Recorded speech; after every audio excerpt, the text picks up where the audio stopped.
ਤੇ ਗੁਰੂ ਪਿਆਰੀ ਸਾਧ ਸੰਗਤ ਜੀਓ, ਆਪਾਂ ਜਾਣਦੇ ਹਾਂ ਕਿ ਅੱਜ ਧੰਨ ਸ੍ਰੀ ਗੁਰੂ ਨਾਨਕ ਸਾਹਿਬ ਮਹਾਰਾਜ ਜੀ ਦਾ ਪ੍ਰਕਾਸ਼ ਦਿਹਾੜਾ, ਪ੍ਰਗਟ ਦਿਹਾੜਾ ਆਪਣੇ ਸਿੱਖ ਧਰਮ ਦੇ ਵਿੱਚ ਜਾਂ ਕਹਿ ਲਈਏ ਕਿ ਅੱਜ ਸਾਰੇ ਸੰਸਾਰ ਦੇ ਵਿੱਚ ਮਨਾਇਆ ਜਾ ਰਿਹਾ ਹੈ, ਕਿਉਂਕਿ ਹਰ ਥਾਂ ਤੇ ਗੁਰੂ ਨਾਨਕ ਨਾਮ ਲੇਵਾ ਸਿੱਖ ਵਸਦੇ ਨੇ। ਇਸ ਕਰਕੇ ਹਰ ਥਾਂ ਤੇ ਅੱਜ ਗੁਰੂ ਨਾਨਕ ਸਾਹਿਬ ਮਹਾਰਾਜ ਜੀ ਦੇ ਪ੍ਰਕਾਸ਼ ਦਿਹਾੜੇ ਨੂੰ ਮਨਾਇਆ ਜਾ ਰਿਹਾ ਹੈ। ਸੋ ਆਪ ਜੀ ਨੂੰ ਵੀ, ਸਾਰਿਆਂ ਨੂੰ, ਜੋ ਵੀ ਸਿੱਖ ਸੰਗਤ ਸੁਣਦੀ ਹੈ, ਸਭ ਨੂੰ ਗੁਰੂ ਨਾਨਕ ਸਾਹਿਬ ਜੀ ਦੇ ਪ੍ਰਕਾਸ਼ ਦਿਹਾੜੇ ਦੀਆਂ ਬਹੁਤ ਬਹੁਤ ਵਧਾਈਆਂ ਹੋਣ। ਤੇ ਕਿਰਪਾ ਕਰੇ ਮਾਲਕ ਕਿ ਆਪਾਂ ਵੀ ਗੁਰੂ ਨਾਨਕ ਸਾਹਿਬ ਮਹਾਰਾਜ ਜੀ ਜੋ ਇਸ ਸੰਸਾਰ ਨੂੰ, ਕਲਯੁਗ ਨੂੰ ਤਾਰਨ ਦੇ ਵਾਸਤੇ ਸੰਸਾਰ ਦੇ ਵਿੱਚ ਪ੍ਰਗਟ ਹੋਏ ਤੇ ਉਹਨਾਂ ਉਪਦੇਸ਼ ਦੇ ਕੇ ਸੰਸਾਰ ਨੂੰ ਤਾਰਿਆ, ਤੇ ਆਪਾਂ ਵੀ ਉਹਨਾਂ ਦੇ ਉਪਦੇਸ਼ ਨੂੰ ਪੜ੍ਹ ਕੇ, ਸਮਝ ਕੇ, ਮੰਨ ਕੇ ਤੇ ਕਮਾ ਕੇ ਆਪਾਂ ਵੀ ਇਸ ਕਲਯੁਗ ਦੇ ਵਿੱਚ ਸੰਸਾਰ ਸਾਗਰ ਨੂੰ ਤਰ ਜਾਈਏ। ਫਿਰ ਹੀ ਆਪਣਾ ਇਹ ਜੋ ਪ੍ਰਕਾਸ਼ ਦਿਹਾੜੇ, ਪ੍ਰਗਟ ਦਿਹਾੜੇ ਮਨਾਉਣੇ ਸਫਲ ਨੇ। ਜੇ ਸਿਰਫ ਅਸੀਂ ਇੱਕ ਬਾਹਰੀ ਤੌਰ ਤੇ ਹੀ ਕਰਦੇ ਹਾਂ, ਜਿਵੇਂ ਸੰਸਾਰ ਦੇ ਵਿੱਚ ਹੋ ਰਿਹਾ ਹੈ, ਪ੍ਰਭਾਤ ਫੇਰੀ ਹੋ ਗਈ ਤੇ ਲੰਗਰ ਲੱਗ ਗਏ ਤੇ ਲਿਆ ਕੇ ਲੰਗਰ ਲਾ ਕੇ ਆਪ ਹੀ ਛਕ ਲਿਆ, ਇਹ ਸਤਿਗੁਰਾਂ ਦਾ ਉਪਦੇਸ਼ ਨਹੀਂ ਹੈ। ਆਓ ਸਤਿਗੁਰੂ ਧੰਨ ਗੁਰੂ ਨਾਨਕ ਸਾਹਿਬ ਜੀ ਮਹਾਰਾਜ ਦੇ ਬਾਰੇ ਆਪਾਂ ਥੋੜ੍ਹੀ ਵਿਚਾਰ ਕਰੀਏ। ਗੁਰੂ ਨਾਨਕ ਸਾਹਿਬ ਜੀ ਦੇ ਬਾਰੇ ਜਦੋਂ ਆਪਾਂ ਗੁਰਬਾਣੀ ਨੂੰ ਜਾਂ ਧਰਮ ਗ੍ਰੰਥ ਨੂੰ ਪੜ੍ਹਾਂਗੇ, ਫਿਰ ਸਾਨੂੰ ਇਹ ਪਤਾ ਚੱਲਦਾ ਹੈ ਕਿ ਗੁਰੂ ਨਾਨਕ ਸਾਹਿਬ ਮਹਾਰਾਜ ਸੰਸਾਰ ਦੇ ਵਿੱਚ ਪ੍ਰਗਟ ਹੋਏ, ਕਲਯੁਗ ਦੇ ਵਿੱਚ ਪ੍ਰਗਟ ਹੋਏ। ਤੇ ਗੁਰੂ ਨਾਨਕ ਸਾਹਿਬ ਮਹਾਰਾਜ ਜੋਤ ਰੂਪ ਸਨ। ਗੁਰਬਾਣੀ ਪੜ੍ਹਨ ਤੋਂ ਪਤਾ ਚੱਲਦਾ ਹੈ ਕਿ ਗੁਰੂ ਨਾਨਕ ਸਾਹਿਬ ਮਹਾਰਾਜ ਜੋਤ ਸਰੂਪ ਸਨ, ਤੇ ਉਹਨਾਂ ਫਿਰ ਸਾਨੂੰ ਜੋਤ ਦਾ ਗਿਆਨ ਬਖਸ਼ਿਸ਼ ਕੀਤਾ ਹੈ। ਜਿਵੇਂ ਸਤਿਗੁਰੂ ਦੀ ਬਾਣੀ, ਜੋ ਭੱਟਾਂ ਦੀ ਬਾਣੀ ਹੈ, ਉਸ ਦੇ ਵਿੱਚ ਜ਼ਿਕਰ ਆਉਂਦਾ ਹੈ, ਜੋਤ ਰੂਪ ਹਰ ਆਪ ਗੁਰੂ ਨਾਨਕ ਕਹਾਇਓ, ਤਾਤੇ ਅੰਗਦ ਪਇਓ ਤਤ ਸਿਓ ਤਤ ਮਿਲਾਇਓ। ਫਿਰ ਜੋਤ ਜੋਤ ਚ ਮਿਲ ਕੇ ਹੀ ਗੁਰੂ ਨਾਨਕ ਸਾਹਿਬ ਤੋਂ ਬਾਅਦ ਭਾਈ ਲਹਿਣਾ ਜੀ, ਗੁਰੂ ਅੰਗਦ। ਏਦਾਂ ਹੀ ਇਹ ਪੀੜ੍ਹੀ ਚੱਲੀ ਗੁਰੂ ਨਾਨਕ ਸਾਹਿਬ ਮਹਾਰਾਜ ਜੀ ਦੀ, ਜੋ ਗੁਰੂ ਦੀ ਪੀੜ੍ਹੀ ਸੀ। ਤੇ ਆਪਾਂ ਜਿਵੇਂ ਭਾਈ ਗੁਰਦਾਸ ਜੀ ਵੀ ਸਮਝਾਉਂਦੇ ਨੇ ਕਿ ਕਲ ਮੈਂ ਗੁਰਮੁਖ ਪ੍ਰਗਟ ਹੋਇਆ, ਸਤਿਗੁਰੂ ਨਾਨਕ ਪ੍ਰਗਟਿਆ, ਮਿੱਟੀ ਧੁੰਦ ਜਗ ਚਾਨਣ ਹੋਆ। ਤੇ ਸਤਿਗੁਰੂ ਨਾਨਕ ਪ੍ਰਗਟ ਹੋਇਆ। ਤੇ ਜਨਮ ਲੈਣਾ ਤੇ ਪ੍ਰਗਟ ਹੋਣਾ, ਇਸ ਦੇ ਵਿੱਚ ਫਰਕ ਹੈ। ਲੇਕਿਨ ਆਪਾਂ ਇਸ ਨੂੰ ਜਨਮ ਲੈਣਾ ਹੀ ਸਮਝ ਰਹੇ ਹਾਂ ਕਿ ਅੱਜ ਦੇ ਦਿਨ ਗੁਰੂ ਨਾਨਕ ਸਾਹਿਬ ਮਹਾਰਾਜ ਜੀ ਦਾ ਜਨਮ ਹੋਇਆ, ਕਿ ਮਾਤਾ ਤ੍ਰਿਪਤਾ ਦੀ ਕੁੱਖੋਂ ਪਿਤਾ ਕਾਲੂ ਦੇ ਘਰ ਉਹਨਾਂ ਦਾ ਜਨਮ ਹੋਇਆ। ਜਨਮ ਇੱਕ ਸਰੀਰ ਦਾ ਹੁੰਦਾ ਹੈ। ਆਪਣੇ ਘਰ ਦੇ ਵਿੱਚ ਵੀ ਆਪਾਂ ਦੇਖਦੇ ਹਾਂ ਬੱਚੇ ਜਨਮ ਲੈਂਦੇ ਨੇ, ਸਾਰੇ ਸੰਸਾਰ ਦੇ ਵਿੱਚ ਬੱਚੇ ਜਨਮ ਲੈਂਦੇ ਨੇ, ਇੱਕ ਸਰੀਰ ਦਾ ਜਨਮ ਹੁੰਦਾ ਹੈ। ਉਦੋਂ ਬਿਲਕੁਲ ਬੱਚਾ ਇੱਕ ਕੋਰੇ ਕਾਗਜ਼ ਦੀ ਤਰ੍ਹਾਂ ਹੁੰਦਾ ਹੈ, ਉਸ ਦਾ ਮਨ, ਉਸ ਨੂੰ ਕੋਈ ਗਿਆਨ ਨਹੀਂ ਹੁੰਦਾ। ਸੰਸਾਰ ਦੇ ਵਿੱਚ ਆ ਕੇ ਫਿਰ ਜਿਵੇਂ ਵਿਚਰਦਾ ਹੈ, ਇੱਥੇ ਗਿਆਨ ਲੈਂਦਾ ਹੈ, ਸਿੱਖਦਾ ਹੈ। ਮਾਂ ਦੀ ਪਹਿਚਾਣ ਹੁੰਦੀ ਹੈ, ਦੁੱਧ ਦੇ ਨਾਲ ਪਿਆਰ ਲੱਗਦਾ ਹੈ, ਪਿਤਾ ਦੀ ਪਹਿਚਾਣ ਹੁੰਦੀ ਹੈ। ਫਿਰ ਮਾਤਾ ਬੱਚੇ ਨੂੰ ਹੋਰ ਪਹਿਚਾਣ ਕਰਵਾਉਂਦੀ ਹੈ, ਪਰਿਵਾਰ ਦੀ ਪਹਿਚਾਣ ਕਰਵਾਉਂਦੀ ਹੈ, ਹੋਰ ਗਿਆਨ ਦਿੰਦੀ ਹੈ। ਇੱਦਾਂ ਫਿਰ ਜਦੋਂ ਬੱਚਾ ਵੱਡਾ ਹੁੰਦਾ ਹੈ, ਫਿਰ ਉਸ ਨੂੰ ਹੋਰ ਗਿਆਨ, ਸੰਸਾਰੀ ਗਿਆਨ ਲੈਣ ਵਾਸਤੇ, ਪੜ੍ਹਨ ਵਾਸਤੇ ਸਕੂਲ ਭੇਜਦੇ ਹਾਂ। ਇੱਦਾਂ ਫਿਰ ਗਿਆਨ ਸੰਸਾਰ 'ਚ ਮਿਲਦਾ ਹੈ, ਕਿਉਂਕਿ ਜਿਹਾ ਜਿਹਾ ਗਿਆਨ, ਜਿਹੀ ਜੀ ਸੰਗਤ ਹੁੰਦੀ ਹੈ, ਜਿਹੋ ਜਿਹਾ ਬੱਚਾ ਗਿਆਨ ਲੈਂਦਾ ਹੈ, ਉਹ ਜਿਹਾ ਉਸ ਨੂੰ ਗਿਆਨ ਪੈਦਾ ਹੋ ਜਾਂਦਾ ਹੈ। ਇੱਦਾਂ ਹੀ ਫਿਰ ਪੜ੍ਹ ਲਿਖ ਕੇ ਇੱਕ ਦਿਨ ਬੱਚਾ ਖੁਸ਼ ਬਣ ਜਾਂਦਾ ਹੈ ਸੰਸਾਰ ਦੇ ਵਿੱਚ, ਤੇ ਫਿਰ ਸਾਰੇ ਸੰਸਾਰ 'ਚ ਉਸ ਨੂੰ ਕਹਿ ਦਿੰਦੇ ਪ੍ਰਗਟ ਹੋ ਜਾਂਦਾ ਹੈ। ਜਿਵੇਂ ਆਪਾਂ ਦੇਖਦੇ ਹਾਂ, ਆਪਾਂ ਕਹਿੰਦੇ ਹਾਂ ਫਲਾਣੇ ਦਾ ਬੱਚਾ ਡਾਕਟਰ ਬਣ ਗਿਆ, ਕਿਸੇ ਦਾ ਬੱਚਾ ਜੱਜ ਬਣ ਗਿਆ, ਕਿਸੇ ਦਾ ਬੱਚਾ ਇੰਜੀਨੀਅਰ ਬਣ ਗਿਆ, ਮੰਤਰੀ ਬਣ ਗਿਆ। ਪਹਿਲਾਂ ਪਤਾ ਨਹੀਂ ਹੁੰਦਾ, ਇੱਕੋ ਸਮੇਂ ਪ੍ਰਗਟ ਹੋ ਜਾਂਦਾ ਹੈ। ਇੱਦਾਂ ਹੀ ਗੁਰੂ ਨਾਨਕ ਸਾਹਿਬ ਮਹਾਰਾਜ ਜਦੋਂ ਇਸ ਸੰਸਾਰ 'ਚ ਜਨਮ ਲਿਆ, ਉਸ ਤੋਂ ਬਾਅਦ ਗੁਰੂ ਨਾਨਕ ਸਾਹਿਬ ਮਹਾਰਾਜ ਜੀ ਦੀ ਲਿਵ ਨਹੀਂ ਟੁੱਟੀ, ਕਿਉਂਕਿ ਲਿਵ ਟੁੱਟਦੀ ਹੈ ਸਾਡੀ ਸਾਰਿਆਂ ਦੀ, ਨਾਮ ਦੇ ਨਾਲੋਂ ਲਿਵ ਟੁੱਟਦੀ ਹੈ। ਲੇਕਿਨ ਗੁਰੂ ਨਾਨਕ ਸਾਹਿਬ ਮਹਾਰਾਜ ਬਚਪਨ ਤੋਂ ਉਹਨਾਂ ਦੀ ਲਿਵ ਨਹੀਂ ਟੁੱਟੀ। ਉਹਨਾਂ ਦਾ ਬਚਪਨ ਵੀ ਪਰਮੇਸ਼ਰ ਭਗਤੀ ਦੇ ਵਿੱਚ ਹੀ ਬੀਤਿਆ। ਤੇ ਫਿਰ ਜਿਵੇਂ ਆਪਾਂ ਸੁਣਦੇ ਹਾਂ ਉਹਨਾਂ ਦੇ ਬਾਰੇ, ਕਿ ਜਦੋਂ ਸਕੂਲ ਦੇ ਵਿੱਚ ਪਾਇਆ ਬਹੁਤ ਛੋਟੀ ਉਮਰ ਦੇ ਵਿੱਚ, ਤੇ ਉਹਨਾਂ ਪਾਦੇ ਨੂੰ ਸਵਾਲ ਹੀ ਐਸੇ ਕਰ ਦਿੱਤੇ ਵੀ ਇੱਕ ਦੇ ਬਾਰੇ ਪਹਿਲਾਂ ਦੱਸੋ, ਅਲਫ ਦੇ ਬਾਰੇ ਦੱਸੋ, ਬੇ ਫਿਰ ਪੜਾਂਗੇ। ਤੇ ਏਦਾਂ ਹੀ ਜਦੋਂ ਫਿਰ ਹੋਰ ਥੋੜੇ ਵੱਡੇ ਹੋਏ, ਜਦੋਂ 12-13 ਸਾਲ ਦੀ ਉਮਰ ਹੁੰਦੀ ਹੈ, ਉਦੋਂ ਪਹਿਲਾਂ ਧਰਮ ਦੇ ਵਿੱਚ, ਹਰ ਇੱਕ ਧਰਮ ਦੇ ਵਿੱਚ ਇਹ ਅਸੂਲ ਹੈ ਇਹ, ਕਿ ਜਦੋਂ ਬੱਚੇ ਦਾ ਬਚਪਨ ਖਤਮ ਹੋ ਕੇ ਜਵਾਨੀ ਵੱਲ ਨੂੰ ਉਹ ਚੱਲਦਾ ਹੈ, ਉਸ ਨੂੰ ਥੋੜੀ ਸੋਝੀ ਹੋ ਜਾਂਦੀ ਹੈ, ਕਿਉਂਕਿ 12 ਸਾਲ ਦੀ ਉਮਰ ਦਾ ਬਾਲਪਨ ਦੱਸਿਆ ਹੈ। ਤੇ ਫਿਰ ਉਸ ਨੂੰ ਗੁਰੂ ਵਾਲਾ ਬਣਾਉਂਦੇ ਸੀ।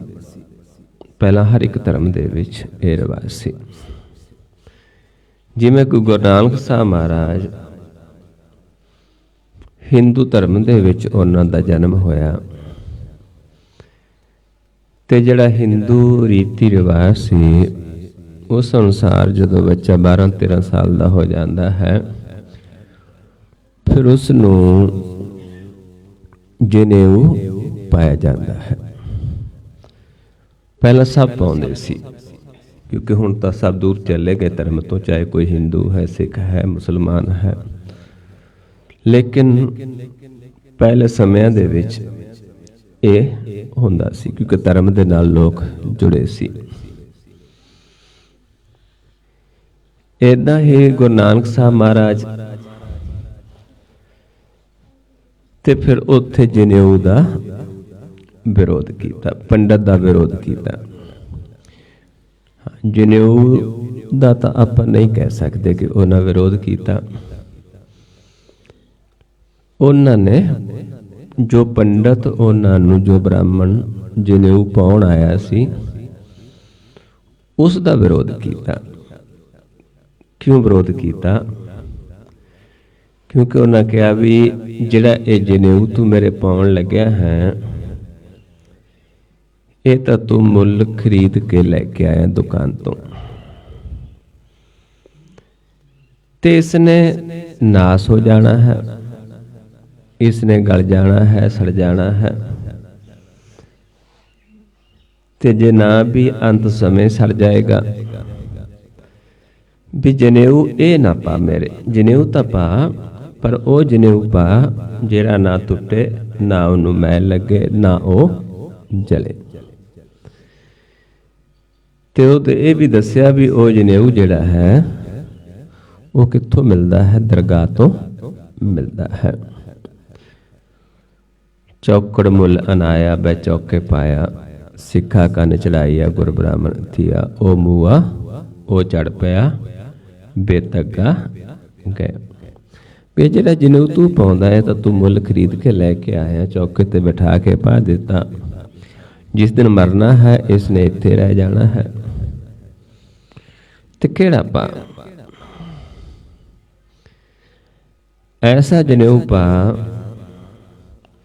ਜਿਸ ਦੀਆਂ ਜਤ ਸਤ ਦੀਆਂ ਗੰਢਾਂ ਹੋਣ, ਦਇਆ ਦਾ ਸੂਤ ਹੋਵੇ, ਕਪਾਹ ਹੋਵੇ, ਦਇਆ ਕਪਾਹ, ਸੰਤੋਖ ਸੂਤ, ਸੰਤੋਖ ਦਾ ਫਿਰ ਇਸ ਨੂੰ ਸੂਤ ਵੱਟ ਦਿੱਤਾ ਹੋਵੇ, ਸੂਤ ਹੋਵੇ ਤਣਿਆ, ਫਿਰ ਇਸ ਨੂੰ ਅੱਗੇ ਜਤ ਸਤ ਦੀਆਂ ਗੰਢਾਂ ਹੋਣ।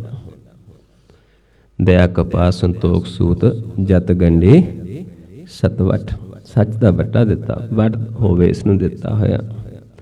ਇਹ ਜਨੇਊ ਜੀ ਕਹੀ ਤਾਂ ਪਾਂਡੇ ਕੱਟ, ਵੀ ਜੇ ਇਹ ਜਨੇਊ ਇਹ ਫਿਰ ਮੇਰੇ ਪਾ ਦੇ, ਨਾ ਇਹ ਟੁੱਟੇ, ਨਾ ਮਨ ਲੱਗੇ, ਨਾ ਇਹ ਜਲੇ ਨਾ ਜਾਏ। ਧਨ ਸੁਮਾਨਸ ਨਾਨਕਾ ਜੋ ਗਲ ਚੱਲੈ ਪਾਏ। ਵੀ ਐਸਾ ਜਨੇਊ ਜਿਹੜਾ ਹੈ ਇਹ ਨਾ ਟੁੱਟੇਗਾ, ਨਾ ਜਲੇਗਾ, ਨਾ ਇਸ ਨੂੰ ਮੈਲ ਲੱਗੇਗੀ। ਉਹ ਵੱਡੇ ਭਾਗਾਂ ਵਾਲੇ ਨੇ, ਧਨ ਨੇ, ਜਿਨ੍ਹਾਂ ਨੇ ਐਸਾ ਜਨੇਊ ਪਾਇਆ ਹੈ। ਤੇ ਫਿਰ ਇਹ ਵੀ ਦੱਸਿਆ ਵੀ ਇਹ ਮਿਲਣਾ ਕਿੱਥੋਂ ਹੈ? ਕਹਿੰਦੇ ਨਾ ਮੰਨਿਆ ਪਤ ਉਪਜੈ, ਸਾਲਾ ਹੀ ਸੱਚ ਸੂਤ, ਦਰਗਹ ਅੰਦਰ ਪਾਈਐ, ਤੱਗ ਨ ਟੁੱਟ ਸਪੂਤ। ਵੀ ਟੁੱਟੇਗਾ ਨਹੀਂ, ਇਹ ਸਪੂਤ ਰਹੇਗਾ। ਇਹ ਦਰਗਾਹ ਦੇ ਵਿੱਚੋਂ ਜਨੇਊ ਮਿਲਦਾ ਹੈ। ਤੇ ਹੋਰ ਵੀ ਉਦਾਹਰਨਾਂ ਆਉਂਦੀਆਂ ਨੇ, ਜਿਵੇਂ ਕੋਈ ਵੈਦ ਬੁਲਾਇਆ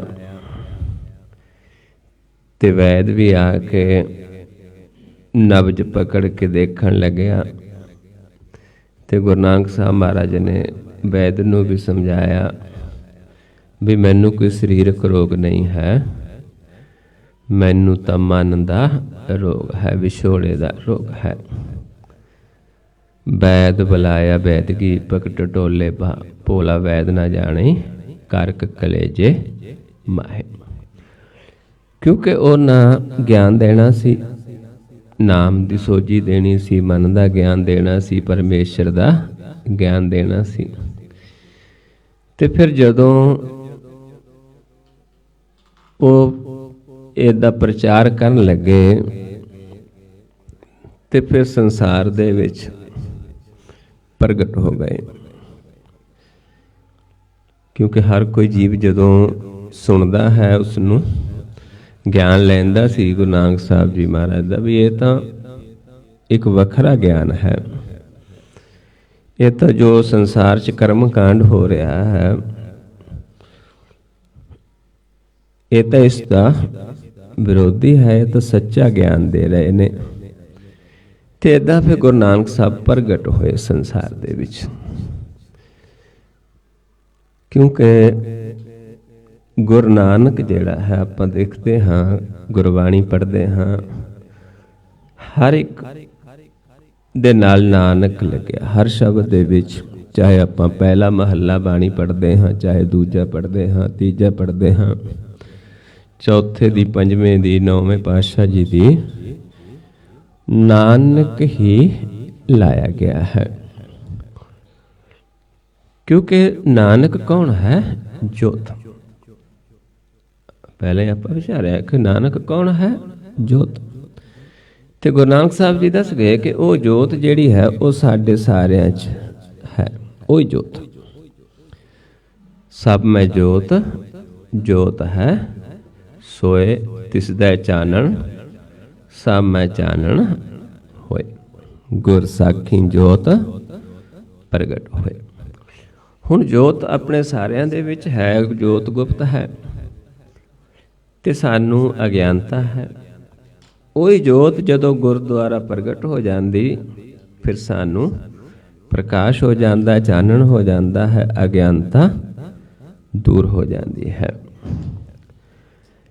ਇਸ ਤਰੀਕੇ ਦੇ ਨਾਲ ਫਿਰ ਗੁਰੂ ਸਾਹਿਬ ਜੀ ਸੰਸਾਰ ਦੇ ਵਿੱਚ ਪ੍ਰਗਟ ਹੋਏ।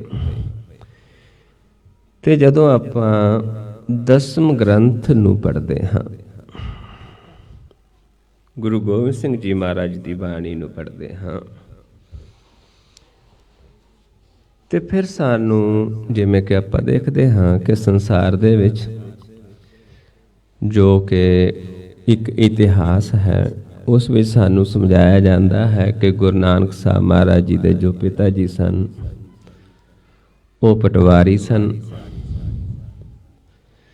ਲੇਕਿਨ ਜਦੋਂ ਆਪਾਂ ਦਸਮ ਗ੍ਰੰਥ ਦੀ ਬਾਣੀ ਨੂੰ ਪੜ੍ਹਦੇ ਹਾਂ, ਉੱਥੇ ਫਿਰ ਸਾਨੂੰ ਦੱਸਿਆ ਜਾ ਰਿਹਾ ਹੈ ਕਿ ਗੁਰੂ ਨਾਨਕ ਸਾਹਿਬ ਤਾਂ ਬੇਦੀਆਂ ਦੇ ਕੁਲ ਦੇ ਵਿੱਚ ਪ੍ਰਗਟ ਹੋਏ।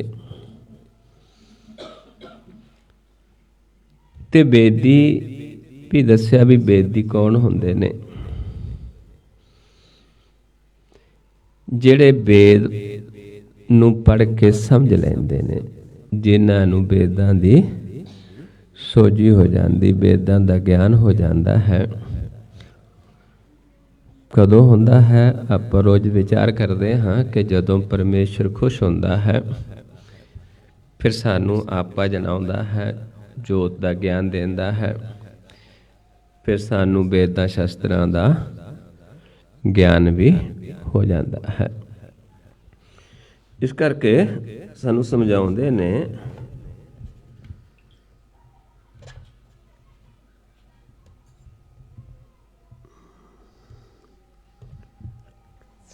ਨੇ ਬੇਦੀ ਦੇ ਬਾਰੇ, ਜਿਨ੍ਹਾਂ ਵੇਦ ਪਠਿਓ ਸੋ ਬੇਦੀ ਕਹਾਏ। ਵੀ ਜਿਨ੍ਹਾਂ ਨੇ ਵੇਦਾਂ ਨੂੰ ਪੜ੍ਹਿਆ ਸਮਝਿਆ, ਉਹ ਬੇਦੀ ਨੇ, ਉਹਨਾਂ ਨੂੰ ਬੇਦੀ ਕਹਿੰਦੇ ਨੇ। ਜਿਵੇਂ ਆਪਾਂ ਪਾਠ ਕਰਨ ਵਾਲਿਆਂ ਨੂੰ ਪਾਠੀ ਕਹਿ ਦਿੰਦੇ ਹਾਂ, ਕਿਉਂਕਿ ਉਦੋਂ ਤਾਂ ਜਦੋਂ ਗੁਰੂ ਨਾਨਕ ਸਾਹਿਬ ਮਹਾਰਾਜ ਆਏ, ਉਦੋਂ ਗੁਰਬਾਣੀ ਤਾਂ ਜੋ ਗੁਰੂ ਗ੍ਰੰਥ ਸਾਹਿਬ ਦੇ ਵਿੱਚ ਦਰਜ ਹੈ, ਇਹ ਤਾਂ ਉਦੋਂ ਨਹੀਂ ਸੀ ਲਿਖੀ ਗਈ। ਤੇ ਹਿੰਦੂ ਧਰਮ ਦੇ ਵੇਦ ਸੀ। ਹਿੰਦੂ ਧਰਮ ਦੇ ਵਿੱਚ ਗੁਰੂ ਨਾਨਕ ਸਾਹਿਬ ਮਹਾਰਾਜ ਉਸ ਦੇ ਵਿੱਚ ਜਨਮ ਲਿਆ। ਉਹਨਾਂ ਪਹਿਲਾਂ ਸਰੀਰਕ ਤੌਰ ਤੇ ਫਿਰ ਉਹਨਾਂ ਦਾ ਪਰਿਵਾਰ ਵੀ ਵੇਦ ਪੜ੍ਹਨ ਵਾਲਾ ਸੀ। ਤੇ ਉੱਥੇ ਫਿਰ ਗੁਰੂ ਨਾਨਕ ਸਾਹਿਬ ਜੀ ਮਹਾਰਾਜ, ਕਿਉਂਕਿ ਜਿੱਥੇ ਆਪਣਾ ਕੋਈ ਜੀਵ ਪਿੱਛੋਂ ਚੱਲਿਆ ਆਉਂਦਾ ਹੈ, ਅੱਗੇ ਵੀ ਉਵੇਂ ਚੱਲਦੇ ਨੇ। ਤੇ ਉਦੋਂ ਵੀ ਫਿਰ ਗੁਰੂ ਨਾਨਕ ਸਾਹਿਬ ਮਹਾਰਾਜ ਜੀ ਵੀ ਵੇਦ ਪੜ੍ਹਦੇ ਹੋਣਗੇ। ਤੇ ਉੱਥੇ ਫਿਰ ਇਹ ਪ੍ਰਗਟ ਹੋ ਗਿਆ, ਜੋਤ ਪ੍ਰਗਟ ਹੋਈ ਉਹਨਾਂ ਦੀ। ਤੇ ਉਸ ਨੂੰ ਕਹਿੰਦੇ ਨੇ, ਜਿਨ੍ਹਾਂ ਵੇਦ ਪਠਿਓ ਸੋ ਬੇਦੀ ਕਹਾਏ, ਤਿਨੈ ਧਰਮ ਕੇ ਕਰਮ ਨੀਕੇ ਚਲਾਏ। ਉਹ ਫਿਰ ਧਰਮ ਦੇ ਕਰਮ ਚਲਾਉਂਦੇ ਨੇ। ਕਿਉਂਕਿ ਪਰਮੇਸ਼ਰ ਨੂੰ ਮਿਲਣ ਦੇ ਵਾਸਤੇ ਜਦੋਂ ਅਸੀਂ ਵੇਦਾਂ ਨੂੰ ਪੜ੍ਹਦੇ ਹਾਂ, ਤੇ ਵੇਦਾਂ ਦੇ ਵਿੱਚ ਸਾਨੂੰ ਇੰਨਾ ਕੁ ਪਤਾ ਚੱਲਦਾ ਹੈ ਕਿ ਕੀ ਕਰਮ ਸਾਡੇ ਵਾਸਤੇ ਸਹੀ ਹੈ, ਕੀ ਕਰਮ ਸਾਡੇ ਵਾਸਤੇ ਗਲਤ ਹੈ। ਜਿਵੇਂ ਆਪਾਂ ਪੜ੍ਹਦੇ ਹਾਂ ਚੌਥੇ ਪਾਤਸ਼ਾਹ ਜੀ ਦੀ ਬਾਣੀ ਵੀ, ਹਰ ਪੈਲੜੀ ਲਾਮ ਪ੍ਰਵਿਰਤੀ ਕਰਮ ਦੜਾਇਓ, ਬਲਰਾਮ ਜੀਓ ਬਾਣੀ ਬ੍ਰਹਮਾ ਬੇਧਰਮ ਦ੍ਰਿੜੋ, ਪਾਪ ਤਜਾਇਆ ਬਲਰਾਮ ਜੀਓ। ਜਦੋਂ ਅਸੀਂ ਵੇਦਾਂ ਦੀ ਬਾਣੀ ਨੂੰ ਪੜ੍ਹਦੇ ਹਾਂ ਤੇ ਉਹ ਸਾਤੋਂ ਫਿਰ ਪਾਪਾਂ ਨੂੰ ਛੁਡਾ ਦਿੰਦੀ ਹੈ, ਮਾੜੇ ਕਰਮ ਤੋਂ ਸਾਨੂੰ ਰੋਕ ਦਿੰਦੀ ਹੈ, ਚੰਗੇ ਕਰਮ ਦੇ ਵਿੱਚ ਲਾਉਂਦੀ ਹੈ, ਅਧਰਮ ਨੂੰ ਛੁਡਾ ਦਿੰਦੀ ਹੈ ਤੇ ਧਰਮ ਤੇ ਚੱਲਦੀ ਹੈ। ਇੱਦਾਂ ਹੀ ਸਮਝਾਉਂਦੇ ਨੇ ਵੀ ਫਿਰ ਉਹ ਜੀਵ ਜਿਹੜੇ ਵੇਦਾਂ ਨੂੰ ਪੜ੍ਹਦੇ ਸੀ, ਵੇਦਦੇ ਸੀ, ਫਿਰ ਉਹਨਾਂ ਨੇ ਧਰਮ ਦੇ ਕਰਮ ਕੀਤੇ, ਫਿਰ ਉੱਥੇ ਗੁਰੂ ਨਾਨਕ ਸਾਹਿਬ ਮਹਾਰਾਜ ਪ੍ਰਗਟ ਹੋਏ। ਤਿੰਨ ਬੇਦੀਆਂ ਕੀ ਕੁਲ ਵਿਖੈ, ਪ੍ਰਗਟੇ ਨਾਨਕ ਰਾਏ। ਵੀ ਉਹਨਾਂ ਦੀ ਕੁਲ ਦੇ ਵਿੱਚ ਫਿਰ ਗੁਰੂ ਨਾਨਕ ਸਾਹਿਬ ਨਾਨਕ ਰਾਏ ਪ੍ਰਗਟ ਹੋਏ। ਸਭ ਸਿੱਖਣ ਕੋ ਸੁਖ ਦਏ, ਜਹ ਤਹ ਪਏ ਸਹਾਏ। ਤੇ ਉਹ ਫਿਰ ਪ੍ਰਗਟ ਹੋ ਗਏ, ਕਿਉਂਕਿ ਜਦੋਂ ਪ੍ਰਗਟ ਹੁੰਦਾ ਹੈ ਫਿਰ ਉਹਨਾਂ ਦੇ ਕੋਲ ਜੀਵ ਆਉਂਦੇ ਵੀ ਨੇ, ਉਹਨਾਂ ਤੋਂ ਸਿੱਖਣ ਦੇ ਵਾਸਤੇ ਆਉਂਦੇ ਵੀ ਨੇ। ਤੇ ਇੱਦਾਂ ਫਿਰ ਗੁਰੂ ਨਾਨਕ ਸਾਹਿਬ ਜੀ ਦੇ ਕੋਲ ਵੀ ਲੋਕ ਆਉਣ ਲੱਗੇ, ਜਿੱਥੋਂ ਆਪਣੀ ਸਿੱਖੀ ਜਿਹੜੀ ਹੈ ਸ਼ੁਰੂ ਹੋਈ ਹੈ, ਸਿੱਖਣ ਦੇ ਵਾਸਤੇ। ਕਿਉਂਕਿ ਜਦੋਂ ਕੋਈ ਨਵਾਂ ਗਿਆਨ ਹੁੰਦਾ ਹੈ ਉਸ ਨੂੰ ਆ ਕੇ ਜੀਵ ਸਿੱਖਦੇ ਨੇ, ਸੁਣਦੇ ਨੇ, ਸਿੱਖ ਨੂੰ ਧਾਰਨ ਕਰਦੇ ਨੇ। ਵੀ ਫਿਰ ਜਿਹੜੇ ਸਿੱਖ ਆਏ ਸਾਰਿਆਂ ਨੂੰ ਸੁਖ ਪ੍ਰਾਪਤ ਹੋਇਆ, ਉਹਨਾਂ ਦੀ ਸਹਾਇਤਾ ਕੀਤੀ, ਉਹਨਾਂ ਨੂੰ ਗਿਆਨ ਦਿੱਤਾ, ਦੱਸਿਆ ਵੀ ਆਹ ਤਰੀਕਾ ਹੈ ਭਗਤੀ ਦਾ, ਇੱਦਾਂ ਸਾਡਾ ਮਨ ਦੀ ਜੋਤ ਪ੍ਰਗਟ ਹੁੰਦੀ ਹੈ। ਉਹ ਸਾਰਾ ਗਿਆਨ ਦਿੱਤਾ, ਉਹ ਸਿੱਖ ਦਿੱਤੀ।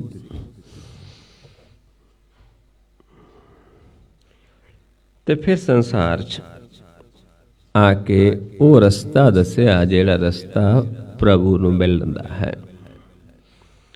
ਤਿੰਨ ਇਹ ਕਲਮੋ ਧਰਮ ਚਲਾਇਓ, ਸਭ ਸਾਧਨ ਕੋ ਰਾਹ ਬਤਾਇਓ।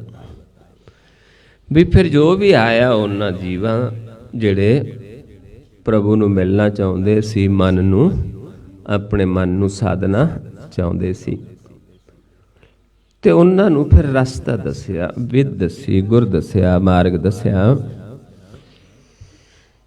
ਜੋ ਤਾਂ ਕੇ ਮਾਰਗ ਮੈਂ ਆਏ, ਤੇ ਕਬਹੂ ਨਹੀਂ ਪਾਪ ਸੰਤਾਏ। ਵੀ ਫਿਰ ਜਿਹੜੇ ਜਿਹੜੇ ਜੀਵ ਉਹਨਾਂ ਦੇ ਮਾਰਗ ਤੇ ਚੱਲੇ, ਉਹਨਾਂ ਕੋਈ ਆਪਣੇ ਨਾਲ ਨਹੀਂ ਜੋੜਿਆ। ਜੋ ਵੀ ਆਇਆ ਸਿੱਖਣ ਦੇ ਵਾਸਤੇ, ਉਹਨਾਂ ਨੂੰ ਸਿੱਖਿਆ ਦਿੱਤੀ, ਉਹਨਾਂ ਨੂੰ ਰਸਤਾ ਦੱਸਿਆ, ਮਾਰਗ ਦੱਸਿਆ। ਜਿਹੜਾ ਜੀਵ ਉਹਨਾਂ ਦੇ ਦੱਸੇ ਮਾਰਗ ਤੇ ਚੱਲਿਆ, ਉਹਨਾਂ ਨੂੰ ਪਾਪਾਂ ਨੇ ਸਤਾਉਣਾ ਬੰਦ ਕਰ ਦਿੱਤਾ, ਕਿਉਂਕਿ ਉਹ ਪਾਪਾਂ ਤੋਂ ਨਿਰਲੇਪ ਹੋਏ। ਜੇ ਜੇ ਪੰਥ ਤਵਨ ਕੇ ਪਰੇ, ਪਾਪ ਤਾਪ ਤਿਨ ਕੇ ਪ੍ਰਭ ਹਰੇ। ਵੀ ਫਿਰ ਜਿਹੜੇ ਜੀਵ ਵੀ ਉਹਨਾਂ ਦੇ ਮਾਰਗ ਤੇ ਚੱਲੇ, ਉਹਨਾਂ ਦੇ ਪੰਥ ਤੇ ਦੱਸੇ ਰਸਤੇ ਤੇ ਚੱਲੇ, ਪ੍ਰਭੂ ਨੇ ਆਪ ਉਹਨਾਂ ਦੇ ਪਾਪ ਤੇ ਤਾਪ, ਤਾਪ ਕੀ ਨੇ? ਤ੍ਰੈ ਗੁਣ, ਜਿਹੜਾ ਗਿਆਨ ਹੈ, ਜਿਹੜਾ ਪਰਮ ਭੁਲਾਵਾ ਹੈ। ਇਹਨੂੰ ਆਪਾਂ ਪੜ੍ਹਦੇ ਹਾਂ, ਤੀਨੇ ਤਾਪ ਨਿਵਾਰਨ ਹਾਰਾ, ਦੁਖ ਹੰਤਾ ਸੁਖ ਰਾਸ, ਤਾਕੋ ਵਿਗਨ ਨ ਕੋ ਲਾਗੈ, ਜਾ ਕੀ ਪ੍ਰਭ ਆਗੈ ਅਰਦਾਸ। ਜਿਹੜੇ ਜੀਵਾਂ ਨੂੰ ਇਹ ਮਾਰਗ ਦੱਸਿਆ ਵੀ ਆਹ ਮਾਰਗ ਹੈ ਪ੍ਰਭੂ ਨੂੰ ਮਿਲਣ ਦਾ, ਆਹ ਦਰ ਹੈ। ਇਸ ਦਰ ਤੇ ਬੈਠ ਕੇ ਆਪਾਂ ਜਦੋਂ ਕੁਛ ਮੰਗਾਂਗੇ ਫਿਰ ਪ੍ਰਭੂ ਸਾਨੂੰ ਦਿੰਦਾ ਹੈ, ਫਿਰ ਪ੍ਰਭੂ ਸਾਡੀ ਰਖਵਾਲੀ ਕਰਦਾ ਹੈ, ਫਿਰ ਪ੍ਰਭੂ ਸਾਨੂੰ ਪਾਲਣਹਾਰ ਹੈ।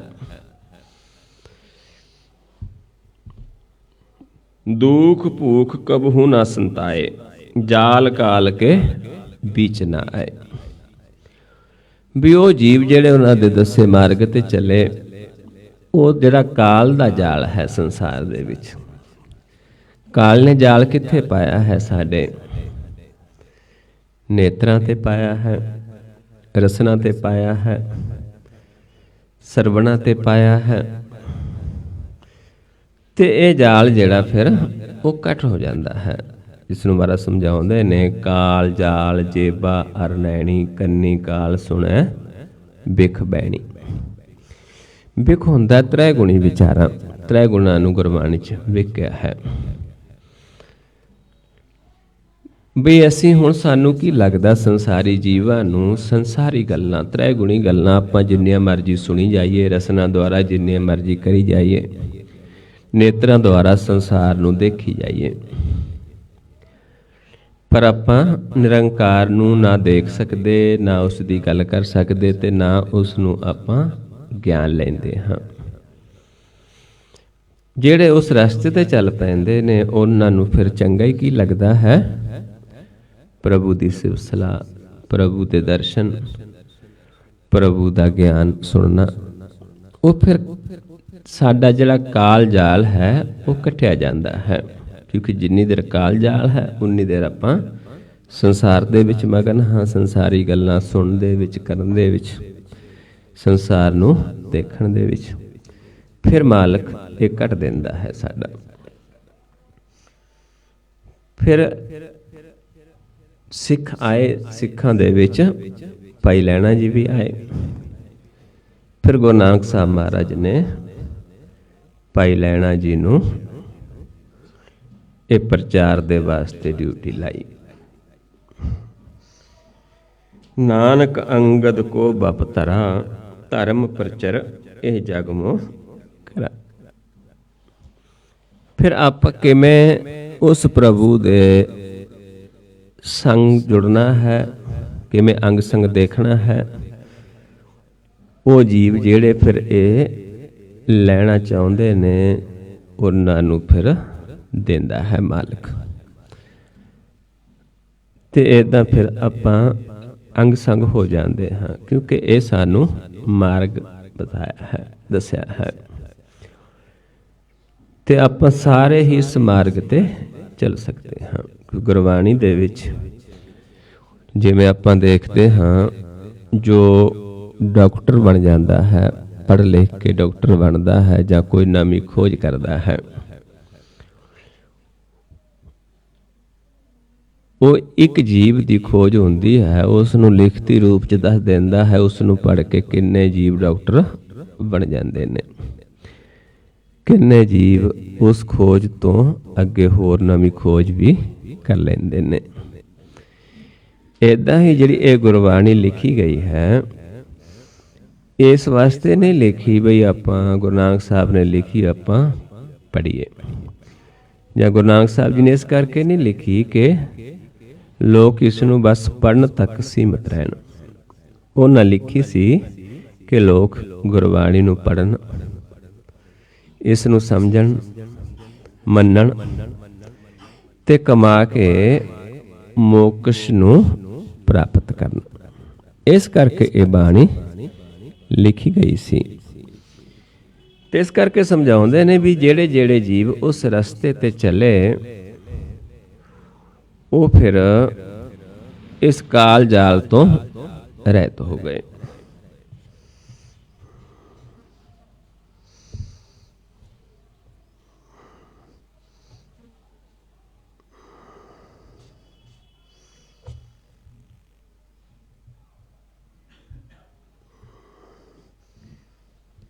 ਅਮਰਦਾਸ ਪੁਨ ਨਾਮ ਕਹਾਇਓ, ਜਨ ਦੀਪਕ ਤੇ ਦੀਪ ਜਗਾਇਓ।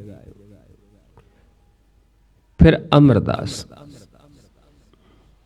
ਗੁਰੂ ਅੰਗਦ ਤੋਂ ਅਮਰਦਾਸ, ਤੇ ਅਮਰਦਾਸ ਨੇ ਫਿਰ ਨਾਮ ਦੀ ਗੱਲ ਕੀਤੀ। ਪਹਿਲਾਂ ਧਰਮ ਦਾ ਗਿਆਨ ਲਿਆ ਜਾਂਦਾ ਹੈ। ਧਰਮ ਕੀ ਹੈ ਕਿ ਆਪਾਂ ਕੀ ਅਸੀਂ ਕਰਨਾ ਸੰਸਾਰ 'ਚ, ਕੀ ਅਸੀਂ ਨਹੀਂ ਕਰਨਾ। ਧਰਮ ਕੀ ਹੈ, ਅਧਰਮ ਕੀ ਹੈ।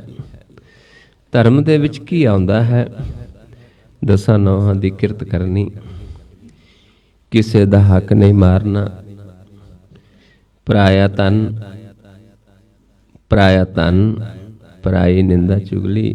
ਇਹ ਚੀਜ਼ਾਂ ਨੇ ਜਿਹੜੀਆਂ, ਜੇ ਅਸੀਂ ਇਹਨਾਂ ਨੂੰ ਕਰਦੇ ਹਾਂ ਤੇ ਅਸੀਂ ਅਧਰਮੀ ਹਾਂ। ਜੇ ਅਸੀਂ ਇਹਨਾਂ ਤੋਂ ਵਚ ਜਾਂਦੇ ਹਾਂ ਤੇ ਧਰਮ ਹੈ। ਤੇ ਇੱਦਾਂ ਜਦੋਂ ਅਸੀਂ ਚੱਲਦੇ ਹਾਂ ਫਿਰ ਅੱਗੇ ਨਾਮ ਦੀ ਗੱਲ ਆਉਂਦੀ ਹੈ, ਕਿਉਂਕਿ ਜਦ ਤੱਕ ਅਸੀਂ ਧਰਮ ਤੇ ਨਹੀਂ ਚੱਲੇ ਤੇ ਨਾਮ ਨੂੰ ਆਪਾਂ ਨਹੀਂ ਬੁੱਝ ਸਕਦੇ। ਤੇ ਫਿਰ ਨਾਮ ਕਹਾਇਆ। ਤੀਜੀ ਜਿਹੜੀ ਅਵਸਥਾ ਸੀ ਉੱਥੇ ਫਿਰ ਨਾਮ ਦੀ ਗੱਲ ਹੋਈ।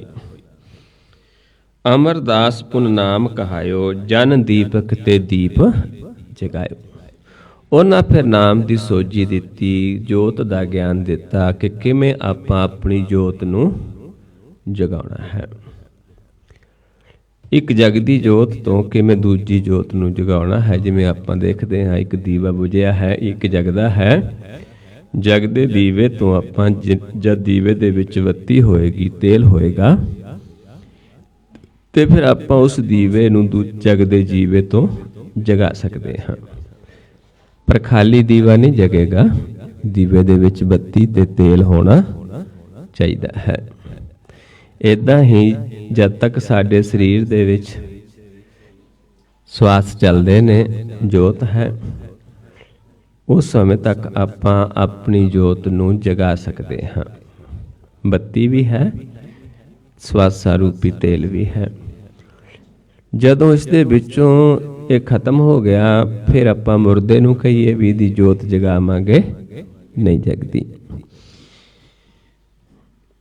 ਜਬ ਵਰਦਾਨ ਸਮੇਂ ਬਹੁ ਆਵਾਂ, ਰਾਮਦਾਸ ਤਬ ਗੁਰੂ ਕਹਾਵਾਂ।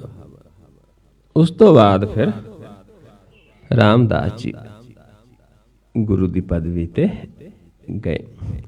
ਏਦਾਂ 9 ਪਾਤਸ਼ਾਹੀਆਂ ਤੱਕ ਦਾ ਵਰਣਨ ਕੀਤਾ ਹੈ ਕਿ 9ਵੇਂ ਪਾਤਸ਼ਾਹ ਜੀ ਨੇ, ਫਿਰ ਚੌਥੇ ਪਾਤਸ਼ਾਹ ਤੋਂ ਬਾਅਦ ਫਿਰ ਪੰਚਮ ਪਾਤਸ਼ਾਹ ਜੀ,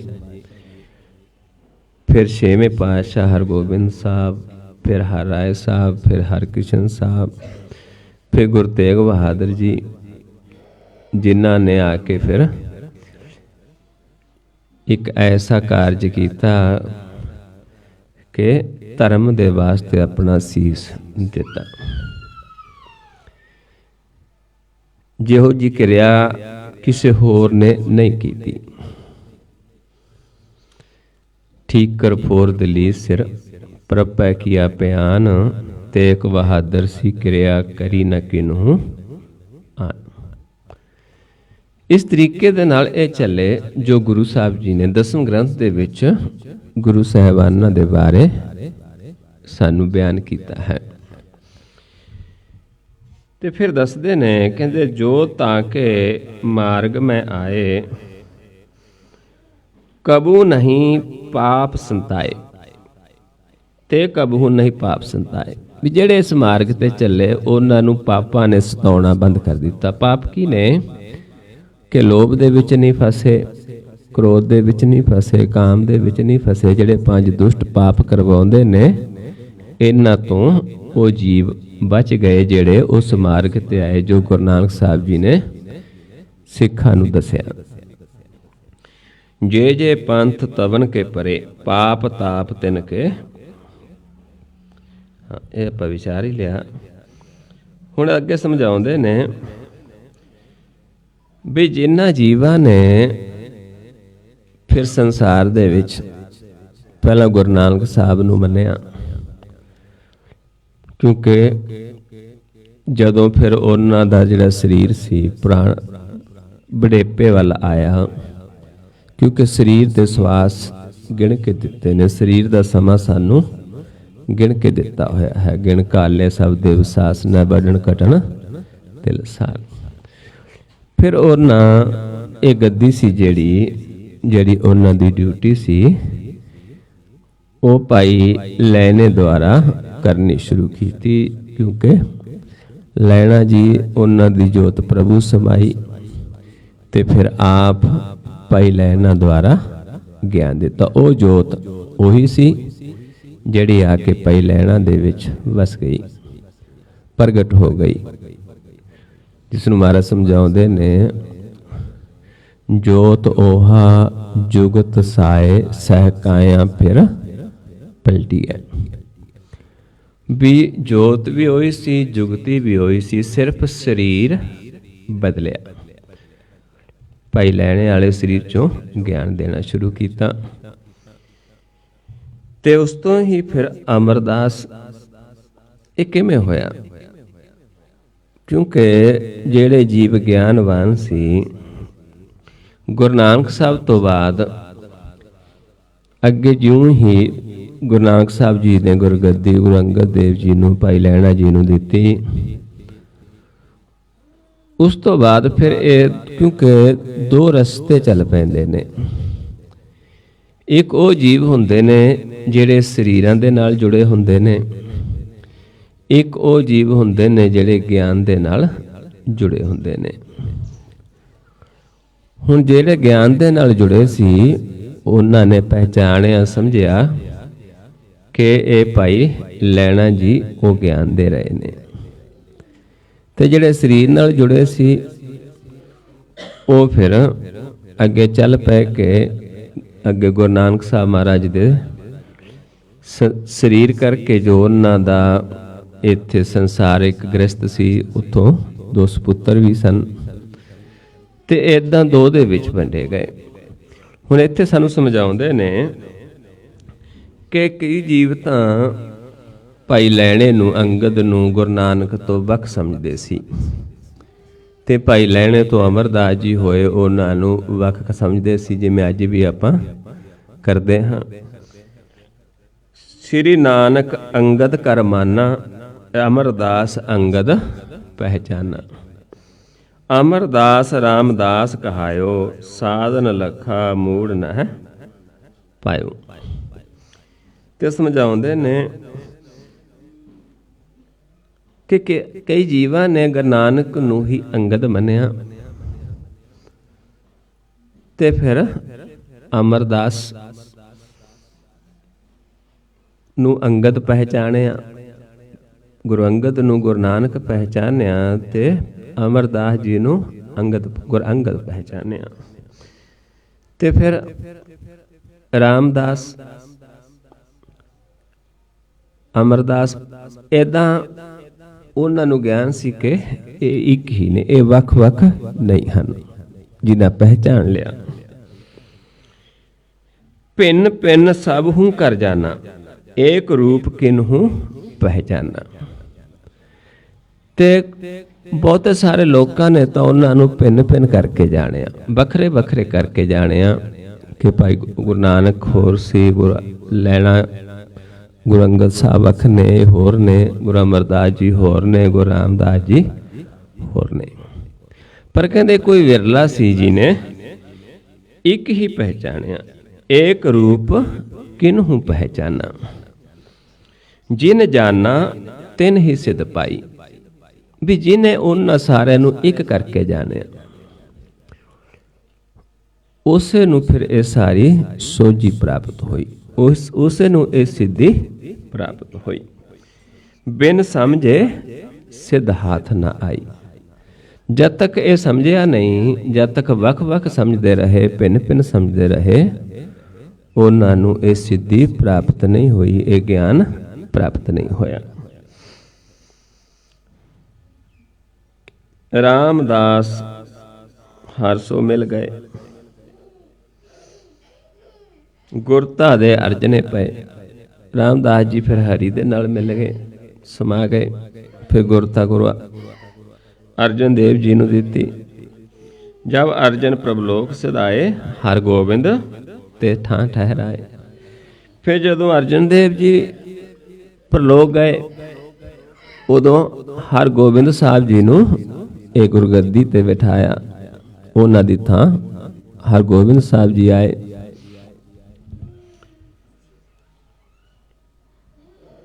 ਹਰ ਗੋਬਿੰਦ ਪ੍ਰਭ ਲੋਕ ਸਿਧਾਰੇ। ਫਿਰ ਜਦੋਂ ਹਰ ਗੋਬਿੰਦ ਸਾਹਿਬ ਜੀ ਪ੍ਰਭੂ ਦੇ ਲੋਕ ਪਰਲੋਕ ਗਏ, ਸਰੀਰ ਕਰਕੇ ਛੱਡ ਕੇ, ਹਰੀ ਰਾਏ ਤੇ ਠਾਂ ਬੈਠਾਰੇ। ਫਿਰ ਹਰੀ ਰਾਏ ਜੀ ਨੂੰ ਉਹਨਾਂ ਦੀ ਥਾਂ ਤੇ ਨਿਸ਼ਚਿਤ ਕੀਤਾ ਗਿਆ।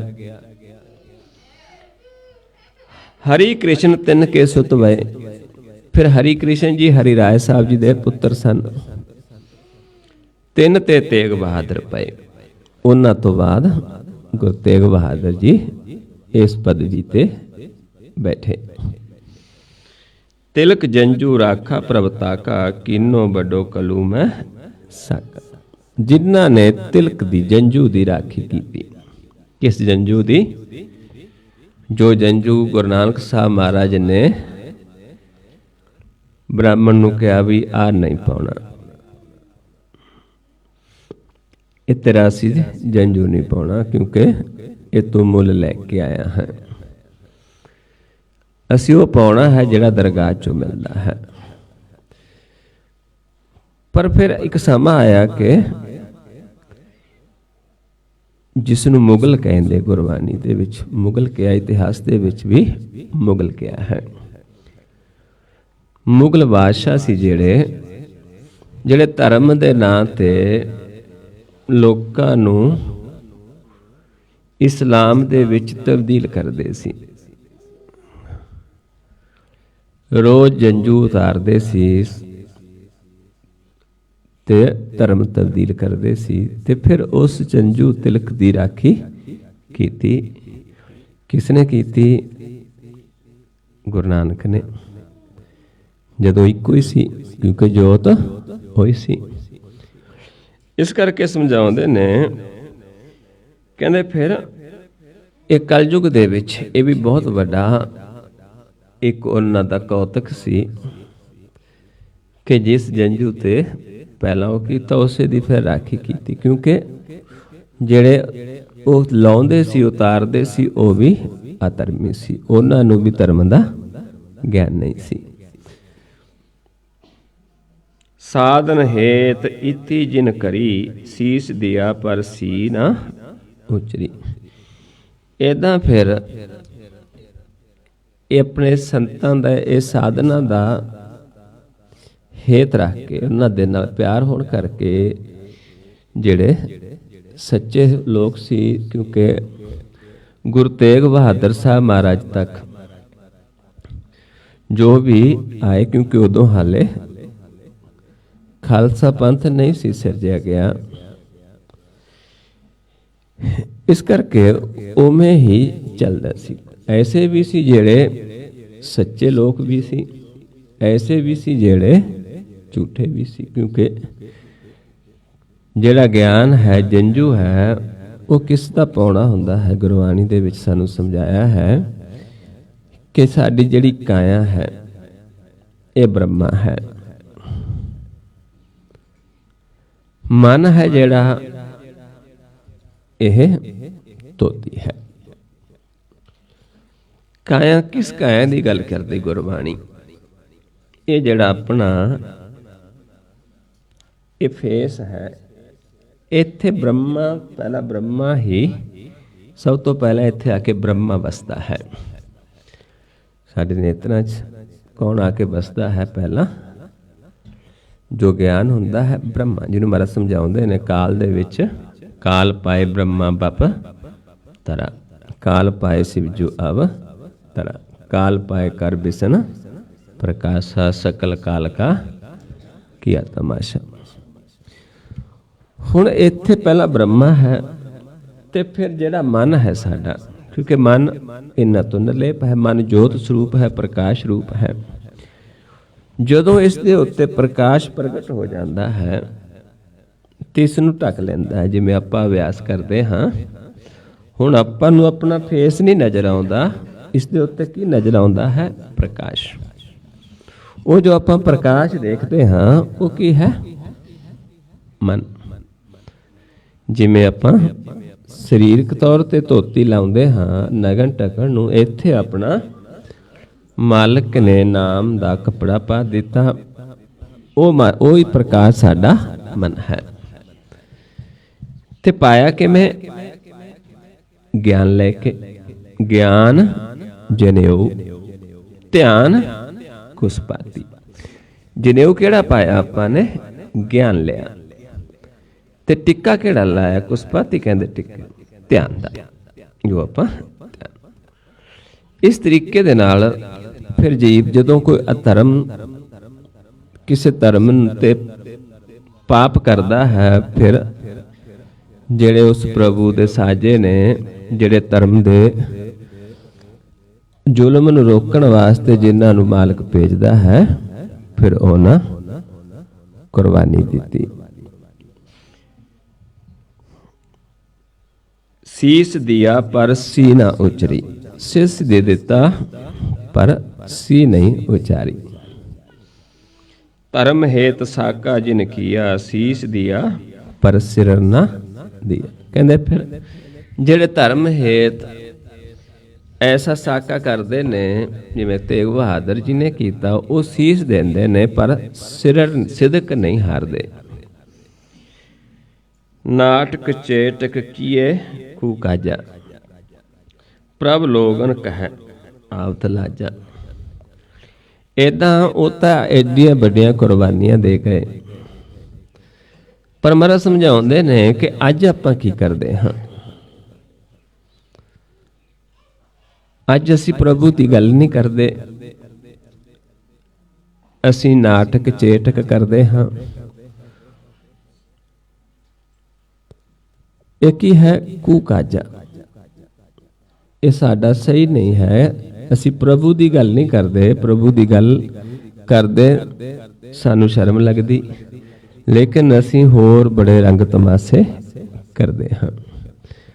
ਇਸ ਕਰਕੇ ਮਹਾਰਾਜ ਸਮਝਾਉਂਦੇ ਨੇ ਕਿ ਜੋ ਕੁਝ ਸਾਨੂੰ ਉਹ ਗਿਆਨ ਦਿੱਤਾ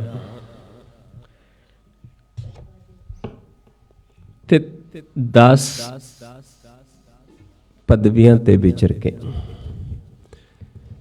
ਤਕਰੀਬਨ ਜੇ ਆਪਾਂ ਇਹ ਦੇਖੀਏ ਕਿ 1469 ਤੋਂ ਸ਼ੁਰੂ ਹੋ ਕੇ ਤੇ ਇਹ 1700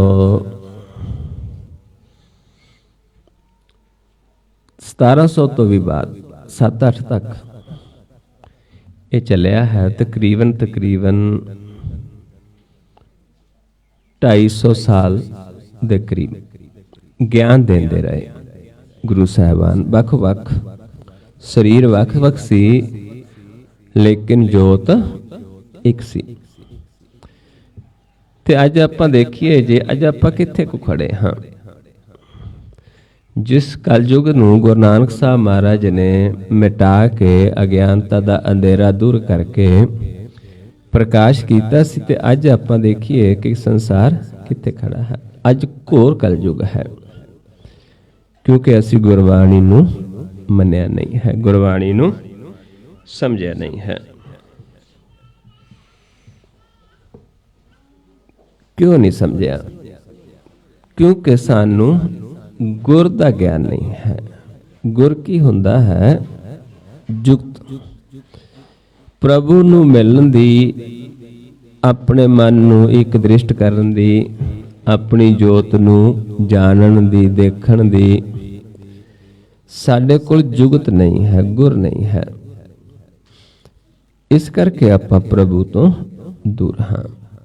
ਜੋ ਪ੍ਰਭੂ ਹਰ ਥਾਂ ਤੇ ਹੈ, ਜੋ ਪਰਮੇਸ਼ਰ ਹਰ ਥਾਂ ਤੇ ਹੈ ਤੇ ਸਾਰਿਆਂ 'ਚ ਉਸ ਦੀ ਜੋਤ ਹੈ, ਤੇ ਅੱਜ ਆਪਾਂ ਨਫ਼ਰਤ ਦੇ ਵਿੱਚ ਜੀ ਰਹੇ ਹਾਂ, ਵੈਰ ਵਿਰੋਧ ਦੇ ਵਿੱਚ ਜੀ ਰਹੇ ਹਾਂ। ਤੇ ਜਿੰਨੀ ਦੇਰ ਵੈਰ ਵਿਰੋਧ ਹੈ, ਉਨੀ ਦੇਰ ਪ੍ਰਭੂ ਦੇ ਨਾਲ ਮਿਲਾਪ ਨਹੀਂ ਹੋ ਸਕਦਾ, ਕਿਉਂਕਿ ਪ੍ਰਭੂ ਨੂੰ ਵੈਰ ਵਿਰੋਧ ਨਹੀਂ ਪਾਉਂਦਾ। ਤੇ ਵੈਰ ਵਿਰੋਧ ਜਿੰਨੀ ਦੇਰ ਹੈ, ਸਾਡਾ ਮਨ ਵੀ ਸ਼ਾਂਤ ਨਹੀਂ ਹੋ ਸਕਦਾ। ਜਿੰਨੀ ਦੇਰ ਤੱਕ ਆਪਾਂ ਕਿਸੇ ਨੂੰ ਮਿੱਤਰ ਬਣਾ ਲਈਏ, ਕਿਸੇ ਨੂੰ ਬੈਰੀ ਬਣਾ ਲਈਏ, ਮਨ ਸਾਡਾ ਸ਼ਾਂਤ ਨਹੀਂ ਹੁੰਦਾ। ਜਬ ਧਾਰੇ ਕੋ ਬੈਰੀ ਮੀਤ, ਤਬ ਲਗਨੇ ਚਲਨਾ ਹੀ ਚੀਤ। ਜਬ ਲਗ ਮੋਹ ਮਗਨ ਸੰਗ ਮਾਏ, ਤਬ ਲਗ ਧਰਮ ਰਾਏ ਦੇ ਸਜਾਏ। ਜਦ ਤੱਕ ਮਨ ਸਾਡਾ ਮੋਹ 'ਚ ਫਸਦਾ ਹੈ, ਮਗਨ ਹੋ ਜਾਂਦਾ ਹੈ, ਮਾਇਆ ਦੇ ਨਾਲ ਜੁੜਿਆ ਰਹਿੰਦਾ ਹੈ, ਮਾਇਆ ਦਾ ਸੰਗ ਕਰਦਾ ਹੈ। ਮਾਇਆ ਕਿੱਥੋਂ ਸ਼ੁਰੂ ਹੋ ਜਾਂਦੀ? ਸਾਡੇ ਸਰੀਰ ਤੋਂ, ਤਨ ਤੋਂ। ਜਦ ਤੱਕ ਮਨ ਇਸ 9 ਦਰਾਂ ਦੇ ਸਰੀਰ ਨੂੰ ਛੱਡ ਕੇ ਨਾਮ ਦੇ ਨਾਲ ਨਹੀਂ ਜੁੜਦਾ, ਕਿਉਂਕਿ ਨਾਮ ਰਤਨ ਜੋ ਹੈ ਉਹ ਸਾਨੂੰ ਕਦੋਂ ਪ੍ਰਾਪਤ ਹੋਣਾ ਹੈ? ਜਦੋਂ ਅਸੀਂ ਇਸ ਸਰੀਰ ਨੂੰ ਛੱਡਾਂਗੇ। ਰਾਮ ਰਤਨ ਤੋ ਪਾਈਐ ਜੋ ਪਹਿਲਾਂ ਤਜੈ ਸਰੀਰ। ਅਸੀਂ 9 ਦੁਆਰਾਂ ਤੋਂ ਸਰੀਰ ਆਪਣੇ ਮਨ ਨੂੰ ਤੋੜਾਂਗੇ, ਆਕਾਰਾਂ ਤੋਂ ਤੋੜ ਕੇ ਨਿਰੰਕਾਰ ਦੇ ਵਿੱਚ ਜੋੜਾਂਗੇ। ਫਿਰ ਹੀ ਸਾਨੂੰ ਜਿਹੜਾ ਹੈ ਉਹ ਨਾਮ ਰਤਨ ਪ੍ਰਾਪਤ ਹੁੰਦਾ ਹੈ। ਲੇਕਿਨ ਜਦ ਤੱਕ ਸਾਨੂੰ ਇਹ ਗਿਆਨ ਨਹੀਂ ਹੈ, ਤੇ ਮਹਾਰਾਜ ਸਮਝਾਉਂਦੇ ਨੇ, ਗੁਰ ਕੋ ਜਾਣ ਨਾ ਜਾਣਈ ਕਿਆ ਤਿਸ ਚੱਜ ਆਚਾਰ। ਵੀ ਕਿਆ ਉਸ ਨੂੰ ਚੱਜ ਹੈ, ਕਿਆ ਉਸ ਨੂੰ ਆਚਾਰ, ਕਿਆ ਪਤਾ ਹੈ ਉਸ ਨੂੰ। ਅੰਧਲੇ ਨਾਮ ਵਿਸਾਰਿਆ ਮਨ ਮੁਖ ਅੰਧ ਗੁਬਾਰ। ਵੀ ਉਹ ਤਾਂ ਅੰਧਲਾ ਹੈ, ਕਿਉਂਕਿ ਨਾਮ ਕੋਈ ਜਗ੍ਹਾ ਹੀ ਨਹੀਂ ਜਿੱਥੇ ਨਹੀਂ ਹੈ। ਪਰ ਹੈ ਕਿਹੋ ਜਿਹਾ ਨਾਮ? ਕਿਉਂਕਿ ਬਹੁਤ ਸਾਰੇ ਜੀਵ ਨਾਮ ਨੂੰ ਆਵਾਜ਼ ਸਮਝ ਲੈਂਦੇ ਨੇ ਕਿ ਆਵਾਜ਼ ਹੈ। ਇੱਕ ਸਾਡੇ ਸਰੀਰ ਦੇ ਵਿੱਚ, ਕਿਉਂਕਿ ਆਪਣਾ ਸਰੀਰ ਪੌਣ ਨਾਲ ਚੱਲਦਾ ਹੈ, ਇਸ ਦੇ ਵਿੱਚ ਸਵਾਸ ਅੰਦਰ ਜਾਂਦਾ ਹੈ, ਬਾਹਰ ਆਉਂਦਾ ਹੈ, ਤੇ ਬਹੁਤ ਛੋਟੀਆਂ ਅੰਦਰ ਨਾੜੀਆਂ ਨੇ। ਤੇ ਉਸ ਦੇ ਨਾਲ ਕੀ ਹੁੰਦਾ ਹੈ ਕਿ ਇੱਕ ਆਵਾਜ਼ ਸਾਡੇ ਸਰੀਰ 'ਚ ਚੱਲਦੀ ਹੈ। ਤੇ ਜਦੋਂ ਅਸੀਂ ਸਰੀਰ ਨਾਲ ਜੁੜ ਜਾਂਦੇ, ਆਪਣੇ ਤਨ ਨਾਲ ਜੁੜ ਜਾਂਦੇ ਹਾਂ, ਜ਼ਿਆਦਾ ਤਨ ਦੇ ਨੇੜੇ ਰਹਿਣਾ ਸ਼ੁਰੂ ਕਰ ਦਿੰਦੇ ਹਾਂ, ਤੇ ਸਾਨੂੰ ਇੱਕ ਆਵਾਜ਼ ਸੁਣਨੀ ਸ਼ੁਰੂ ਹੋ ਜਾਂਦੀ ਹੈ। ਆਵਾਜ਼ ਕਿਹੋ ਜਿਹੀ ਹੁੰਦੀ ਹੈ? ਜਿਵੇਂ ਇੱਕ ਅਨੋਖੀ ਜੀ, ਮਿੱਠੀ ਮਿੱਠੀ ਜੀ, ਸੁਰੀਲੀ ਜੀ ਆਵਾਜ਼ ਕਰਨਾ ਸੁਣਨੀ ਸ਼ੁਰੂ ਹੋ ਜਾਂਦੀ ਹੈ। ਜਿਵੇਂ ਇੱਕ ਵਿਸਲ ਜੀ ਹੁੰਦੀ ਹੈ। ਸ਼ੁਰੂਆਤੀ ਜਦੋਂ ਸ਼ੁਰੂਆਤੀ ਹੁੰਦੀ ਹੈ ਕਿ ਜਿਵੇਂ ਚਿੜੀਆਂ ਬੋਲਦੀਆਂ ਨੇ, ਇੱਦਾਂ ਕਰਦੇ ਕਰਦੇ ਜਦੋਂ ਅਸੀਂ ਇੰਨਾ ਟਿਕ ਜਾਂਦੇ ਹਾਂ ਕਿ ਲਗਾਤਾਰ ਇੱਕ ਧੁਨ ਜੀ ਸੁਣਨੀ ਸ਼ੁਰੂ ਹੋ ਜਾਂਦੀ ਹੈ ਕੰਨਾਂ ਦੇ ਵਿੱਚ। ਸਾਨੂੰ ਐਂ ਲੱਗਦਾ ਹੈ, ਕਿਸੇ ਨੂੰ ਲੱਗਦਾ ਵੀ ਇਹ ਸਿਰ 'ਚ ਹੋ ਰਹੀ ਹੈ, ਕਿਸੇ ਨੂੰ ਸੱਜੇ ਪਾਸੇ, ਕਿਸੇ ਨੂੰ ਖੱਬੇ ਪਾਸੇ, ਤੇ ਉਸ ਨੂੰ ਅਸੀਂ ਨਾਮ ਸਮਝ ਲੈਂਦੇ ਹਾਂ। ਕਿਉਂਕਿ ਅਸੀਂ ਗੁਰਬਾਣੀ 'ਚ ਪੜ੍ਹਦੇ ਹਾਂ, ਤੇਰਾ ਨਾਮ ਤੇਰਾ ਮੁਖ ਸੁਹਾਵਾ ਜੀਓ, ਸਹਿਜ ਧੁਨ ਬਾਣੀ, ਚਿਰ ਹੋਆ ਦੇਖੇ ਸਾਰੰਗ ਪਾਣੀ। ਵੀ ਤੇਰੇ ਮੁਖ ਦੀ, ਸਾਨੂੰ ਇਹ ਭੁਲੇਖਾ ਪਾ ਦਿੰਦੇ ਕਿ ਤੇਰੇ ਮੁਖ ਦੀ ਇਹ ਆਵਾਜ਼ ਹੈ, ਇਹ ਸਹਿਜ ਧੁਨ ਹੈ। ਲੇਕਿਨ ਜਦੋਂ ਆਪਾਂ ਗੁਰਬਾਣੀ ਪੜ੍ਹਦੇ ਹਾਂ, ਉੱਥੇ ਫਿਰ ਸਾਨੂੰ ਇਸ ਧੁਨੀ ਦੇ ਬਾਰੇ ਦੱਸਿਆ ਜਾਂਦਾ ਹੈ ਕਿ ਇਹ ਤਾਂ ਸਾਧੂ ਜਨਾਂ ਵੱਲੋਂ ਦਿੱਤਾ ਜਿਹੜਾ ਗਿਆਨ ਹੈ, ਉਹ ਸਹਿਜ ਧੁਨ ਹੈ। ਜਪੀਐ ਸਹਿਜ ਧੁਨੀ ਹਾਂ, ਸਾਧ ਰਸਨ ਪਨੀ ਹਾਂ। ਵੀ ਤਾਂ ਸਾਧੂ ਜਨਾਂ ਦੀ ਰਸਨਾ ਤੋਂ ਦਿੱਤਾ ਸਾਨੂੰ ਗਿਆਨ ਹੈ ਕਿਹੜਾ? ਓੰਕਾਰ। ਓੰਕਾਰ ਏਕ ਧੁਨ ਏਕੋ, ਏਕੋ ਰਾਗ ਅਲਾਪੈ। ਇਹ ਆਪਾਂ ਤਸਵੀਰ ਰੱਖੀ ਹੈ। ਇਹ ਤਸਵੀਰ ਹੈ ਜਿਹੜੀ ਹਰਿਮੰਦਰ ਸਾਹਿਬ ਦੀ, ਅਕਾਲ ਤਖਤ ਸਾਹਿਬ, ਹਰਿਮੰਦਰ ਸਾਹਿਬ ਤੇ ਅੰਮ੍ਰਿਤ ਸਰੋਵਰ, 3 ਗੁਰੂ ਸਾਹਿਬਾਨਾਂ ਵੱਲੋਂ ਇਹ ਤਿਆਰ ਕਰਵਾਇਆ ਗਿਆ ਹੈ।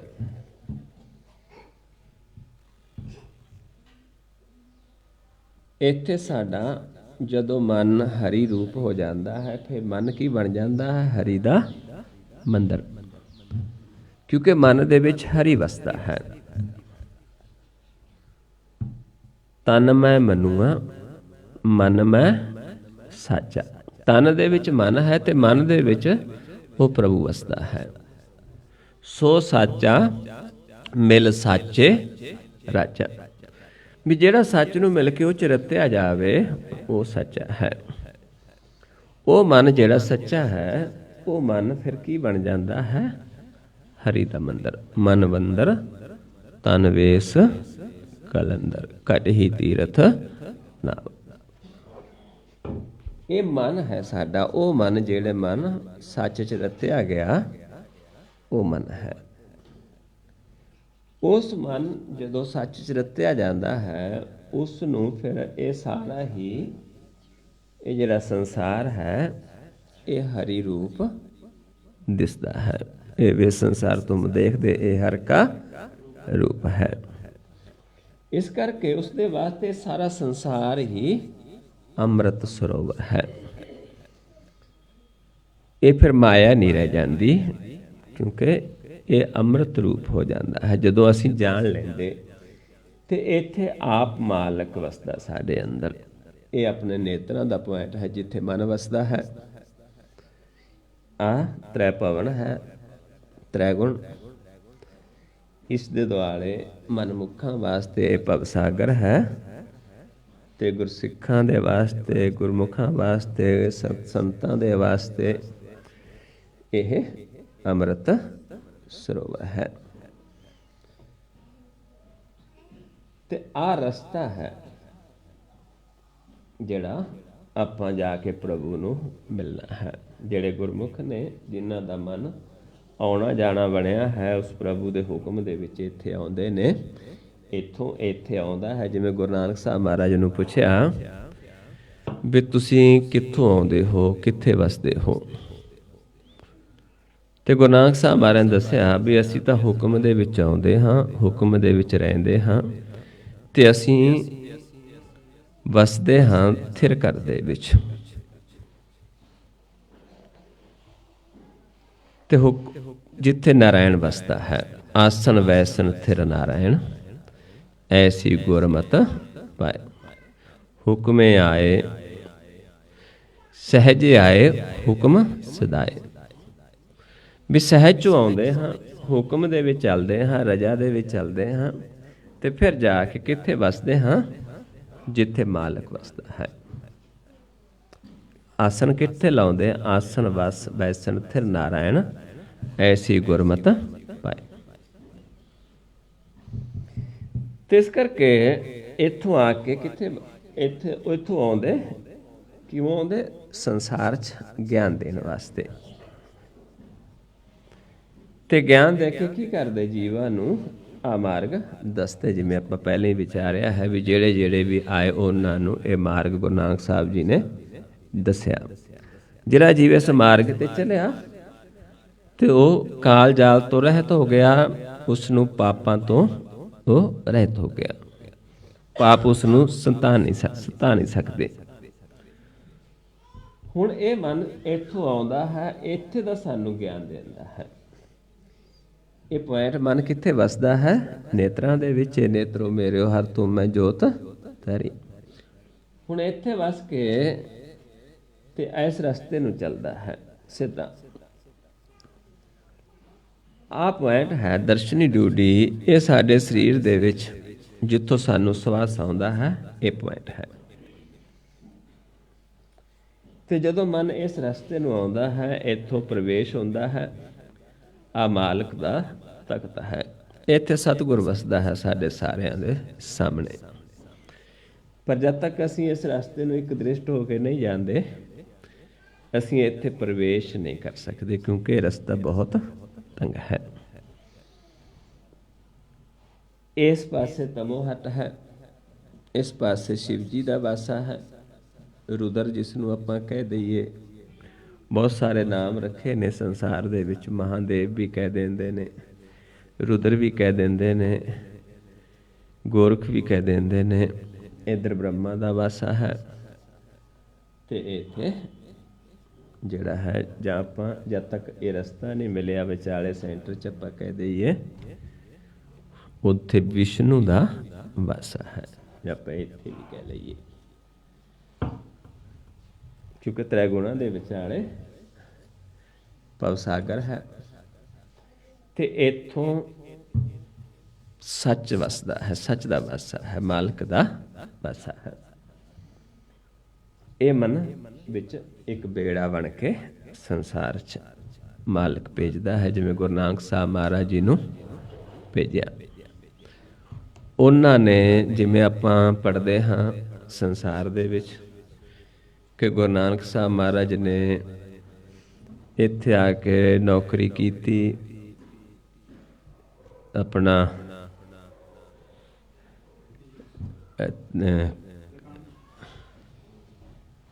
ਸੁਲਤਾਨਪੁਰ ਲੋਧੀ ਕਿ ਉਹਨਾਂ ਨੇ ਨੌਕਰੀ ਕੀਤੀ। ਹੁਣ ਮਹਾਰਾਜ ਦੱਸਦੇ ਨੇ ਕਿ ਸਾਡਾ ਤਾਂ ਸਰੀਰ ਹੀ ਹਟ ਹੈ ਤੇ ਅਸੀਂ ਤਾਂ ਨਾਮ ਦੇ ਵਪਾਰੀ ਹਾਂ। ਇਹ ਤਨ ਹਾਟ ਸਰਾਫ ਕੋ ਭਾਈ, ਵਖਰ ਨਾਮ ਵਪਾਰ। ਵੀ ਸਾਡੇ ਕੋਲ ਤਾਂ ਵਪਾਰ ਅਸੀਂ ਕਰਦੇ, ਸਾਡੇ ਕੋਲ ਖਜ਼ਾਨਾ ਹੈ ਨਾਮ ਦਾ। ਜਿਵੇਂ ਭਗਤਾਂ ਨੇ ਵੀ ਨਾਮ ਦਾ ਵਣਜ ਕੀਤਾ ਤੇ ਜਿਵੇਂ ਬਾਬਾ ਗੁਰੂ ਰਵਿਦਾਸ ਜੀ ਸਮਝਾਉਂਦੇ ਨੇ, ਮੈਂ ਬਨਜਾਰਾ ਰਾਮ ਕੋ ਮੇਰਾ ਟਾਂਡਾ ਲਾ ਦਿਆ ਜਾਏ ਜੀ। ਵੀ ਮੇਰਾ ਗੱਡਾ ਲੱਦਿਆ ਹੈ। ਕਿਹੜਾ ਗੱਡਾ? ਸਰੀਰ ਰੂਪੀ ਗੱਡਾ। ਏਦਾਂ ਹੀ ਗੁਰੂ ਨਾਨਕ ਸਾਹਿਬ ਸਮਝਾਉਂਦੇ ਨੇ, ਇਹ ਤਨ ਹਾਰ ਸਰਾਫ ਕੋ ਭਾਈ, ਵਖਰ ਨਾਮ ਵਪਾਰ। ਇਹ ਵਪਾਰ ਸੁਦ੍ਰਿੜ੍ਹ ਭਾਈ, ਗੁਰ ਸ਼ਬਦ ਕਰੇ ਵਿਚਾਰ। ਤਨ ਵਪਾਰੀ ਨਾਨਕਾ ਭਾਈ, ਮੇਲ ਕਰੇ ਵਪਾਰ। ਉਹ ਤਾਂ ਵਣਜ ਕਰਨ ਆਏ ਸੀ ਨਾਮ ਦਾ। ਤੇ ਉਹਨਾਂ ਨੇ ਇਹ ਵੀ ਦੱਸਿਆ ਹੈ ਕਿ ਕੁਝ ਲੋਕ ਮਾਇਆ ਦੇ ਵਾਸਤੇ ਚਾਕਰੀ ਕਰਦੇ ਨੇ, ਨੌਕਰੀ ਕਰਦੇ ਨੇ, ਪਰ ਮਾਇਆ ਤਾਂ ਸਾਥ ਨਹੀਂ ਜਾਣੀ। ਇਸ ਕਰਕੇ ਉਹ ਕਿਹਦੀ ਚਾਕਰੀ ਕਰਦੇ ਸੀ? ਮਾਲਕ ਦੀ, ਪ੍ਰਭੂ ਦੀ। ਤੇ ਭੋਜਨ ਦੀ ਗੱਲ ਆਉਂਦੀ ਹੈ, ਲੰਗਰ ਦੀ ਗੱਲ ਆਉਂਦੀ ਹੈ। ਆਪਾਂ ਜਿਵੇਂ ਅੱਜ ਵੀ ਆਪਾਂ ਕਰਦੇ ਹਾਂ, ਲੰਗਰ ਲਗਾਉਂਦੇ ਹਾਂ ਤੇ ਆਪਾਂ ਸਾਰੇ ਜੀਵ ਕਹਿੰਦੇ ਹਾਂ ਕਿ ਇਹ ਉਹ ਲੰਗਰ ਹੈ ਜਿਹੜਾ ਗੁਰੂ ਨਾਨਕ ਸਾਹਿਬ ਜੀ ਮਹਾਰਾਜ ਨੇ ਉਸ ਸਮੇਂ 20 ਰੁਪਈਆਂ ਦਾ ਲੰਗਰ ਲਗਾ ਕੇ ਸਾਧੂਆਂ ਨੂੰ ਭੋਜਨ ਛਕਾਇਆ ਸੀ। ਤੇ ਜਦੋਂ ਆਪਾਂ ਸੁਣਾਂਗੇ ਜੋ ਕਥਾਵਾਚਕ ਜੋ ਸਾਨੂੰ ਇੱਕ ਕਹਾਣੀਆਂ ਸੁਣਾਉਂਦੇ ਨੇ ਤੇ ਉਹ ਸਾਨੂੰ ਦੱਸਣਗੇ ਕਿ ਉਹ 20 ਰੁਪਏ ਉਦੋਂ ਦੇ ਅੱਜ ਦੇ ਲੱਖਾਂ ਰੁਪਏ ਦੇ ਬਰਾਬਰ ਨੇ। ਤੇ ਉਹ 20 ਰੁਪਇਆਂ ਦਾ ਸਮਾਨ ਲੈਣ ਵਾਸਤੇ ਕਿਤੇ ਇਹ ਵਰਣਨ ਨਹੀਂ ਆਉਂਦਾ, ਕਿਤੇ ਸਾਨੂੰ ਨਹੀਂ ਸੁਣਾਇਆ ਬਈ ਉਹ ਕੋਈ ਗੱਡਾ ਲੈ ਕੇ ਗਏ। ਕਾਹਦੇ ਤੇ ਲੈਣ ਗਏ? 20 ਰੁਪਏ ਦਾ ਸਮਾਨ ਲੈਣ ਗਏ ਜੋ ਕਿ ਅੱਜ ਦੇ ਲੱਖਾਂ ਰੁਪਏ ਦੇ ਬਰਾਬਰ ਸੀ। ਲੈਣ ਕੀ ਗਏ? ਕੋਈ ਸੋਨਾ ਤਾਂ ਲੈਣ ਨਹੀਂ ਗਏ, ਕਿਉਂਕਿ ਸੋਨਾ ਤਾਂ ਅੱਜ ਵੀ ਆਪਾਂ ਜੇਬ ਦੇ ਵਿੱਚ ਪਾ ਲੈ ਆਈਏ। ਲੈਣ ਗਏ ਸੀ ਰਾਸ਼ਨ। ਤੇ ਅੱਜ ਵੀ ਜੇ ਆਪਾਂ ਲੱਖਾਂ ਰੁਪਏ ਦਾ ਰਾਸ਼ਨ ਲਿਆਉਣਾ ਹੋਵੇ ਤੇ ਮੇਰੇ ਖਿਆਲ ਦੇ ਵਿੱਚ ਮਹਿੰਗੇ ਤੇ ਮਹਿੰਗਾ ਰਾਸ਼ਨ ਵੀ ਲਿਆ ਕੇ ਆਈਏ, ਫਿਰ ਵੀ 20-25 ਕੁਆਂਟਲ ਆ ਜਾਏਗਾ। ਫਿਰ ਇਹ ਵੀ ਨਹੀਂ ਕਿਤੇ ਦੱਸਿਆ ਕਿ ਸਾਧੂ ਕਿੰਨੇ ਸੀ, ਜੇ ਇੰਨੇ ਰਾਸ਼ਨ ਨੂੰ ਅਸੀਂ ਇੱਕ ਦਿਨ 'ਚ ਕਿਵੇਂ ਬਣਾ ਕੇ ਤਿਆਰ ਕਰਕੇ ਖਾ ਲਈਏ। ਕਿਉਂਕਿ ਇਹ ਸੋਚਣ ਦੀ, ਵਿਚਾਰਨ ਦੀ ਗੱਲ ਹੈ। ਅਸੀਂ ਸੁਣਦੇ ਹਾਂ, ਅਸੀਂ ਵਿਚਾਰਦੇ ਨਹੀਂ ਹਾਂ। ਲੋਕ ਅਸੀਂ ਸਵਾਲ ਨਹੀਂ ਕਰਦੇ, ਕਿਉਂਕਿ ਐਸਾ ਗੁਰਬਾਣੀ ਦੇ ਵਿੱਚ ਨਹੀਂ ਹੈ। ਗੁਰਬਾਣੀ ਦੇ ਵਿੱਚ ਜੋ ਹੈ, ਜੋ ਕਲਯੁਗ ਹੈ, ਇਸ ਦੇ ਵਿੱਚ ਸਾਨੂੰ ਸਮਝਾਇਆ ਗਿਆ ਹੈ ਕਿ ਸਿਰਫ ਨਾਮ ਦੀ ਵਡਿਆਈ ਹੈ। ਇਹ ਲੰਗਰ ਲਾਉਣੇ, ਇਹ ਜਗ ਕਰਨੇ, ਇਹ ਤ੍ਰੇਤੇ ਯੁੱਗ ਦਾ ਧਰਮ ਹੈ। ਲੰਗਰ ਜਿਵੇਂ ਆਪਾਂ ਦੇਖਦੇ ਹਾਂ, ਕਿਉਂਕਿ ਆਪਾਂ ਦਾ ਵਿਰੋਧ ਵੀ ਕਰਨਗੇ ਕੁਝ ਜੀਵ ਇਸ ਗੱਲ ਤੇ ਕਿ ਗੁਰੂ ਸਾਹਿਬ ਜੀ ਵੀ ਲੰਗਰ ਲਾਉਂਦੇ ਰਹੇ ਨੇ। ਦੋ ਤਰ੍ਹਾਂ ਦਾ ਲੰਗਰ ਹੈ ਜਿਸ ਨੂੰ ਆਪਾਂ ਚਾਹੇ ਲੰਗਰ ਕਹਿ ਲਈ। ਜਿਵੇਂ ਅੱਜ ਆਪਾਂ ਇੱਥੇ ਜੁੜੇ ਬੈਠੇ ਹਾਂ ਤੇ ਸੰਗਤ ਦੂਰੋਂ ਆਈ ਹੈ ਤੇ ਸਾਨੂੰ ਇੱਥੇ ਭੋਜਨ ਵੀ ਤਿਆਰ ਕਰਕੇ ਖਿਲਾਉਣਾ ਹੈ, ਇਸ ਨੂੰ ਆਪਾਂ ਲੰਗਰ ਕਹਿੰਦੇ ਹਾਂ। ਅੱਜ ਆਪਾਂ ਸੰਗਤ ਰੂਪ ਵਿੱਚ ਬੈਠੇ ਹਾਂ, ਕੱਲ ਨੂੰ ਕੋਈ ਇਹਨਾਂ ਦੇ ਘਰ 'ਚ ਕੋਈ ਰਿਸ਼ਤੇਦਾਰ ਵੀ ਆ ਜਾਂਦਾ, ਉਸ ਨੂੰ ਵੀ ਭੋਜਨ ਛਕਾਉਂਦੇ ਹਾਂ। ਤੇ ਇੱਕ ਹੁੰਦਾ ਹੈ ਜਿਹੜਾ ਬਾਹਰ ਆਪਾਂ ਲਾਉਂਦੇ ਹਾਂ, ਬਿਨਾਂ ਮਤਲਬ ਤੋਂ, ਬਿਨਾਂ ਲੋੜ ਤੋਂ ਹੀ ਘੇਰ ਘੇਰ ਕੇ ਲੋਕਾਂ ਨੂੰ ਛਕਾਉਂਦੇ ਹਾਂ। ਐਸਾ ਗੁਰੂ ਨਾਨਕ ਸਾਹਿਬ ਮਹਾਰਾਜ ਜੀ ਨੇ ਨਹੀਂ ਕੀਤਾ, ਕਿਉਂਕਿ ਉਹਨਾਂ ਦੱਸਿਆ ਹੈ ਕਿ ਦੋ ਤਰ੍ਹਾਂ ਦੇ ਭੋਜਨ ਨੇ। ਇੱਕ ਮਨ ਦਾ ਭੋਜਨ ਹੈ, ਇੱਕ ਤਨ ਦਾ ਭੋਜਨ ਹੈ। ਜਿਹੜਾ ਮਨ ਦਾ ਭੋਜਨ ਹੈ ਉਹ ਸੱਚਾ ਭੋਜਨ ਹੈ, ਉਹ ਨਾਮ ਹੈ, ਉਹ ਹੀ ਸੱਚਾ ਸੌਦਾ ਹੈ। ਉਹ ਸਾਨੂੰ ਕਿੱਥੋਂ ਮਿਲਦਾ ਹੈ? ਉਹ ਭੋਜਨ ਜਿਹੜਾ ਹੈ ਉਹ ਗੁਰ ਤੋਂ ਪ੍ਰਾਪਤ ਹੁੰਦਾ ਹੈ। ਉਹ ਇੱਕ ਸ਼ਬਦ ਦੀ ਵਿਚਾਰ ਹੈ, ਇੱਕੋ ਬਾਣੀ ਹੈ। ਉਹ ਕੌਣ ਦਿੰਦਾ ਹੈ? ਆ ਮਾਲਕ ਦਿੰਦਾ ਹੈ। ਏਕਾ ਬਾਣੀ ਏਕੋ ਗੁਰ, ਏਕੋ ਸ਼ਬਦ ਵਿਚਾਰ। ਸੱਚਾ ਸੌਦਾ ਲਾਭ ਸਦਾ, ਖਟਿਆ ਨਾਮ ਅਪਾਰ। ਗੁਰ ਕਿਰਪਾ ਤੇ ਪਾਈਐ, ਸੱਚਾ ਸੌਦਾ ਹਟ ਸੱਚ। ਕਹਿੰਦੇ ਸੱਚਾ ਸੌਦਾ ਹਟ ਸੱਚ, ਰਤਨੀ ਭਰੇ ਭੰਡਾਰ। ਗੁਰ ਕਿਰਪਾ ਤੇ ਪਾਈਐ, ਜੇ ਦੇਵੈ ਦੇਵਨਹਾਰ। ਤੇ ਕਦੋਂ ਮਿਲਣਾ ਹੈ? ਗੁਰ ਦੀ ਕਿਰਪਾ ਦੇ ਨਾਲ। ਸੱਚਾ ਸੌਦਾ ਲਾਭ ਸਦਾ, ਖਟਿਆ ਨਾਮ ਅਪਾਰ। ਤੇ ਕੀ ਲੈਣਾ ਹੈ? ਅਪਾਰ ਨਾਮ, ਜਿਹੜਾ ਅਪਾਰ ਹੈ, ਜਿਹੜਾ ਬੇਅੰਤ ਹੈ, ਜੋ ਕੋਈ ਐਸੀ ਜਗ੍ਹਾ ਹੀ ਨਹੀਂ ਜਿੱਥੇ ਨਹੀਂ ਹੈ। ਜਿੱਥੇ ਵੀ ਆਪਾਂ ਜਾਵਾਂਗੇ ਉੱਥੇ ਹੀ ਨਾਮ ਹੈ। ਬਿਖ ਵਿੱਚ ਅੰਮ੍ਰਿਤ ਪ੍ਰਗਟਿਆ, ਕਰਮ ਪਿਆਵਨ ਹਰ। ਫਿਰ ਇੱਥੇ ਸੰਸਾਰ 'ਚ, ਇੱਥੇ ਜਿੱਥੇ ਬਿਖ ਸਾਗਰ ਹੈ, ਸੰਸਾਰ ਸਾਗਰ, ਇੱਥੇ ਅੰਮ੍ਰਿਤ ਪ੍ਰਗਟ ਹੋ ਜਾਂਦਾ ਹੈ। ਜਦੋਂ ਅਸੀਂ ਕਰਦੇ ਹਾਂ ਗੁਰ ਦੇ ਗਿਆਨ ਨੂੰ ਕਮਾਉਂਦੇ ਹਾਂ, ਅਭਿਆਸ ਕਰਦੇ ਹਾਂ, ਤੇ ਮਨ ਦਾ ਭੋਜਨ ਕੀ ਹੈ? ਅੰਮ੍ਰਿਤ। ਤੇ ਇੱਥੇ ਪ੍ਰਗਟ ਹੋ ਜਾਂਦਾ ਹੈ। ਤੇ ਗੁਰੂ ਨਾਨਕ ਸਾਹਿਬ ਜੀ ਨੇ, ਕਿਉਂਕਿ ਇਹ ਜਿਹੜੇ ਜੀਵ ਨੇ, ਜਿਹੜੇ ਸਾਧੂ ਨੇ, ਉਸ ਸਮੇਂ ਵੀ ਸਾਧੂ ਸੀ ਜਿਵੇਂ ਅੱਜ ਵੀ ਆਪਾਂ ਦੇਖਦੇ ਹਾਂ, ਲੇਕਿਨ ਦਿਖਾਵੇ ਦੇ ਸਾਧੂ, ਭੇਖ ਦੇ ਸਾਧੂ ਹੁੰਦੇ ਨੇ। ਤੇ ਗੁਰੂ ਨਾਨਕ ਸਾਹਿਬ ਜੀ ਨੇ ਫਿਰ ਉਹਨਾਂ ਨੂੰ ਪੁੱਛਿਆ ਬਈ ਮਨ ਦਾ ਭੋਜਨ ਕੀ ਹੈ? ਫਿਰ ਉਹਨਾਂ ਨੂੰ ਗਿਆਨ ਵੀ ਦਿੱਤਾ, ਕਿਉਂਕਿ ਆਈ ਗਿਆਨ ਦੇਣ ਸੀ। ਮਨ ਦਾ ਭੋਜਨ ਛਕਾਇਆ, ਕਿਉਂਕਿ ਗੁਰੂ ਨਾਨਕ ਸਾਹਿਬ ਜੀ ਆਈ ਮਨ ਦੀ ਗੱਲ ਕਰਨ ਵਾਸਤੇ ਸੀ। ਸੋ ਇਸ ਤਰੀਕੇ ਦੇ ਨਾਲ ਜੋ ਉਹਨਾਂ ਦਾ ਉਪਦੇਸ਼ ਹੈ ਉਹ ਕੀ ਹੈ ਕਿ ਨਾਮ ਨੂੰ ਧਿਆਉਣਾ ਹੈ, ਨਾਮ ਨੂੰ ਅਰਾਧਨਾ ਹੈ, ਤੇ ਨਾਮ ਦੇ ਨਾਲ ਜੁੜ ਕੇ ਆਪਾਂ ਮੋਕਸ਼ ਪ੍ਰਾਪਤ ਕਰਨੀ ਹੈ।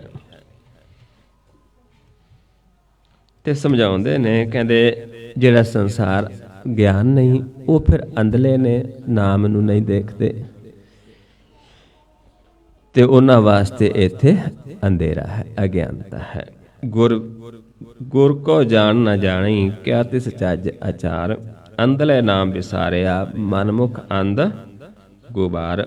ਆਵਣ ਜਾਣ ਨਾ ਚੁੱਕਈ, ਮਰ ਜਨਮੈ ਹੋਏ ਖੁਆਰ। ਕਹਿੰਦੇ ਫਿਰ ਜਦ ਤੱਕ ਅਸੀਂ ਜਾਣਿਆ ਨਹੀਂ ਜੋ ਹਰ ਥਾਂ ਤੇ ਨਾਮ ਹੈ, ਫਿਰ ਅਸੀਂ ਜੰਮਣ ਮਰਨ ਦੇ ਵਿੱਚ ਹੀ ਪੈ ਰਵਾਂਗੇ। ਆਵਣ ਜਾਵਣ ਸਾਡਾ ਖਤਮ ਨਹੀਂ ਹੋਏਗਾ। ਤੇ ਸਮਝਾਉਂਦੇ ਨੇ ਵੀ ਜੇ ਆਪਾਂ ਉਸ ਪ੍ਰਭੂ ਨੂੰ ਮਿਲ ਲਈਏ, ਫਿਰ ਸਾਡਾ ਤਨ ਵੀ ਸੱਚਾ ਹੋ ਜਾਏਗਾ, ਮਨ ਵੀ ਸੱਚਾ ਹੋ ਜਾਏਗਾ, ਤੇ ਆਪ ਸਾਡੇ ਤਨ ਦੇ ਵਿੱਚ ਵਸ ਜਾਂਦਾ ਹੈ। ਆਪਾਂ ਦੇਖਦੇ ਹਾਂ, ਕਿਉਂਕਿ ਆਪਾਂ ਤਨ ਤੱਕ ਸੀਮਿਤ ਰਹਿ ਗਏ ਵੀ ਤਨ ਨੂੰ ਧੋ ਲਓ, ਤਨ ਸੁੱਚਾ ਹੋ ਗਿਆ। ਜਿਵੇਂ ਆਪਾਂ ਜਾਂਦੇ ਹਾਂ, ਰੋਜ਼ ਗੁਰਦੁਆਰਾ ਸਾਹਿਬ ਜਾਂਦੇ ਹਾਂ, ਤਨ ਧੋ ਕੇ ਇਸ਼ਨਾਨ ਕਰਕੇ ਜਾਂਦੇ ਹਾਂ, ਜਦ ਕਿ ਗੁਰਬਾਣੀ ਦੇ ਵਿੱਚ ਆਪਾਂ ਨੂੰ ਇਹ ਸਮਝਾਇਆ ਹੈ ਵੀ ਪਹਿਲਾਂ ਮਨ ਨੂੰ ਧੋਵੋ। ਅਸਲੀ ਉਹੀ ਹੈ ਜਿਹੜਾ ਮਨ ਨੂੰ ਧੋਂਦਾ ਹੈ, ਮਨ ਨੂੰ ਮਾਂਜਦਾ ਹੈ। ਨਾਨਕ ਸਾਚ ਕਹੇ ਬੇਨੰਤੀ, ਮਨ ਮਾਂਜੈ ਸੱਚ ਸੋਈ। ਮਤਲਬ ਕਹਿੰਦੇ ਅਸੀਂ ਇਹ ਬੇਨਤੀ ਕਰਦੇ ਹਾਂ, ਸੱਚੀ ਬੇਨਤੀ ਹੈ ਕਿ ਜਿਹੜਾ ਜੀਵ ਆਪਣੇ ਮਨ ਨੂੰ ਮਾਂਜਦਾ ਹੈ ਉਹ ਹੀ ਸੱਚਾ ਹੈ। ਤਨ ਧੋਣ ਦੇ ਨਾਲ ਮਨ ਸੱਚਾ ਨਹੀਂ, ਸੁੱਚਾ ਨਹੀਂ ਹੁੰਦਾ। ਮਨ ਮੈਲੇ ਤਾਂ ਸਭ ਕਿਛ ਮੈਲਾ, ਤਨ ਧੋਤੇ ਮਨ ਹੱਛਾ ਨਾ ਹੋਏ। ਤੇ ਫਿਰ ਤਨ ਸੱਚਾ ਕਿਹੜਾ ਹੈ? ਸਮਝਾਉਂਦੇ ਨੇ, ਤਨ ਸੂਚਾ ਸੋ ਆਖੀਐ, ਜਿਸ ਮੈਂ ਸਾਚਾ ਨਾ। ਜਦੋਂ ਸਾਡੇ ਮਨ ਦੇ ਵਿੱਚ, ਮਨ ਤਨ ਵਿੱਚ ਹੈ, ਮਨ ਦੇ ਵਿੱਚ ਸੱਚਾ ਨਾ ਵਸ ਜਾਂਦਾ ਹੈ, ਪਹਿਲਾਂ ਮਨ ਸੱਚਾ ਹੋ ਜਾਂਦਾ ਹੈ ਤੇ ਫਿਰ ਤਨ ਵੀ ਸੱਚਾ ਹੈ। ਜੇ ਮਨ ਨਿਰਮਲ ਹੈ ਤੇ ਤਨ ਵੀ ਨਿਰਮਲ ਹੈ, ਚਾਹੇ ਆਪਾਂ ਨਹੀਂ ਵੀ ਇਸ਼ਨਾਨ ਕੀਤਾ। ਜੀਓ ਨਿਰਮਲ ਬਾਹਰੋਂ ਨਿਰਮਲ, ਬਾਹਰੋਂ ਤਾਂ ਨਿਰਮਲ ਜੀਓ ਨਿਰਮਲ। ਜੇ ਮਨ ਨਿਰਮਲ ਹੈ, ਜਿਸ ਨੂੰ ਅੱਗੇ ਸਮਝਾਉਂਦੇ ਨੇ ਕਿ ਸਾਧ ਭਲੇ ਅਨ ਨਾਤਿਆਂ, ਵੀ ਸਾਧੂ ਬਿਨਾਂ ਨਾਤਿਆਂ ਵੀ ਭਲੇ ਨੇ, ਫਿਰ ਵੀ ਸੁੱਚੇ ਨੇ। ਤੇ ਜਿਹੜੇ ਦੂਜੇ ਨੇ ਉਹ ਨਹਾ ਧੋ ਕੇ ਵੀ ਝੂਠੇ ਨੇ, ਮੈਲੇ ਨੇ। ਭੈ ਸੱਚ ਰਾਤੀ ਦੇਹੁਰੀ, ਜਿਹਵਾ ਸੱਚ ਸੁਆਉ।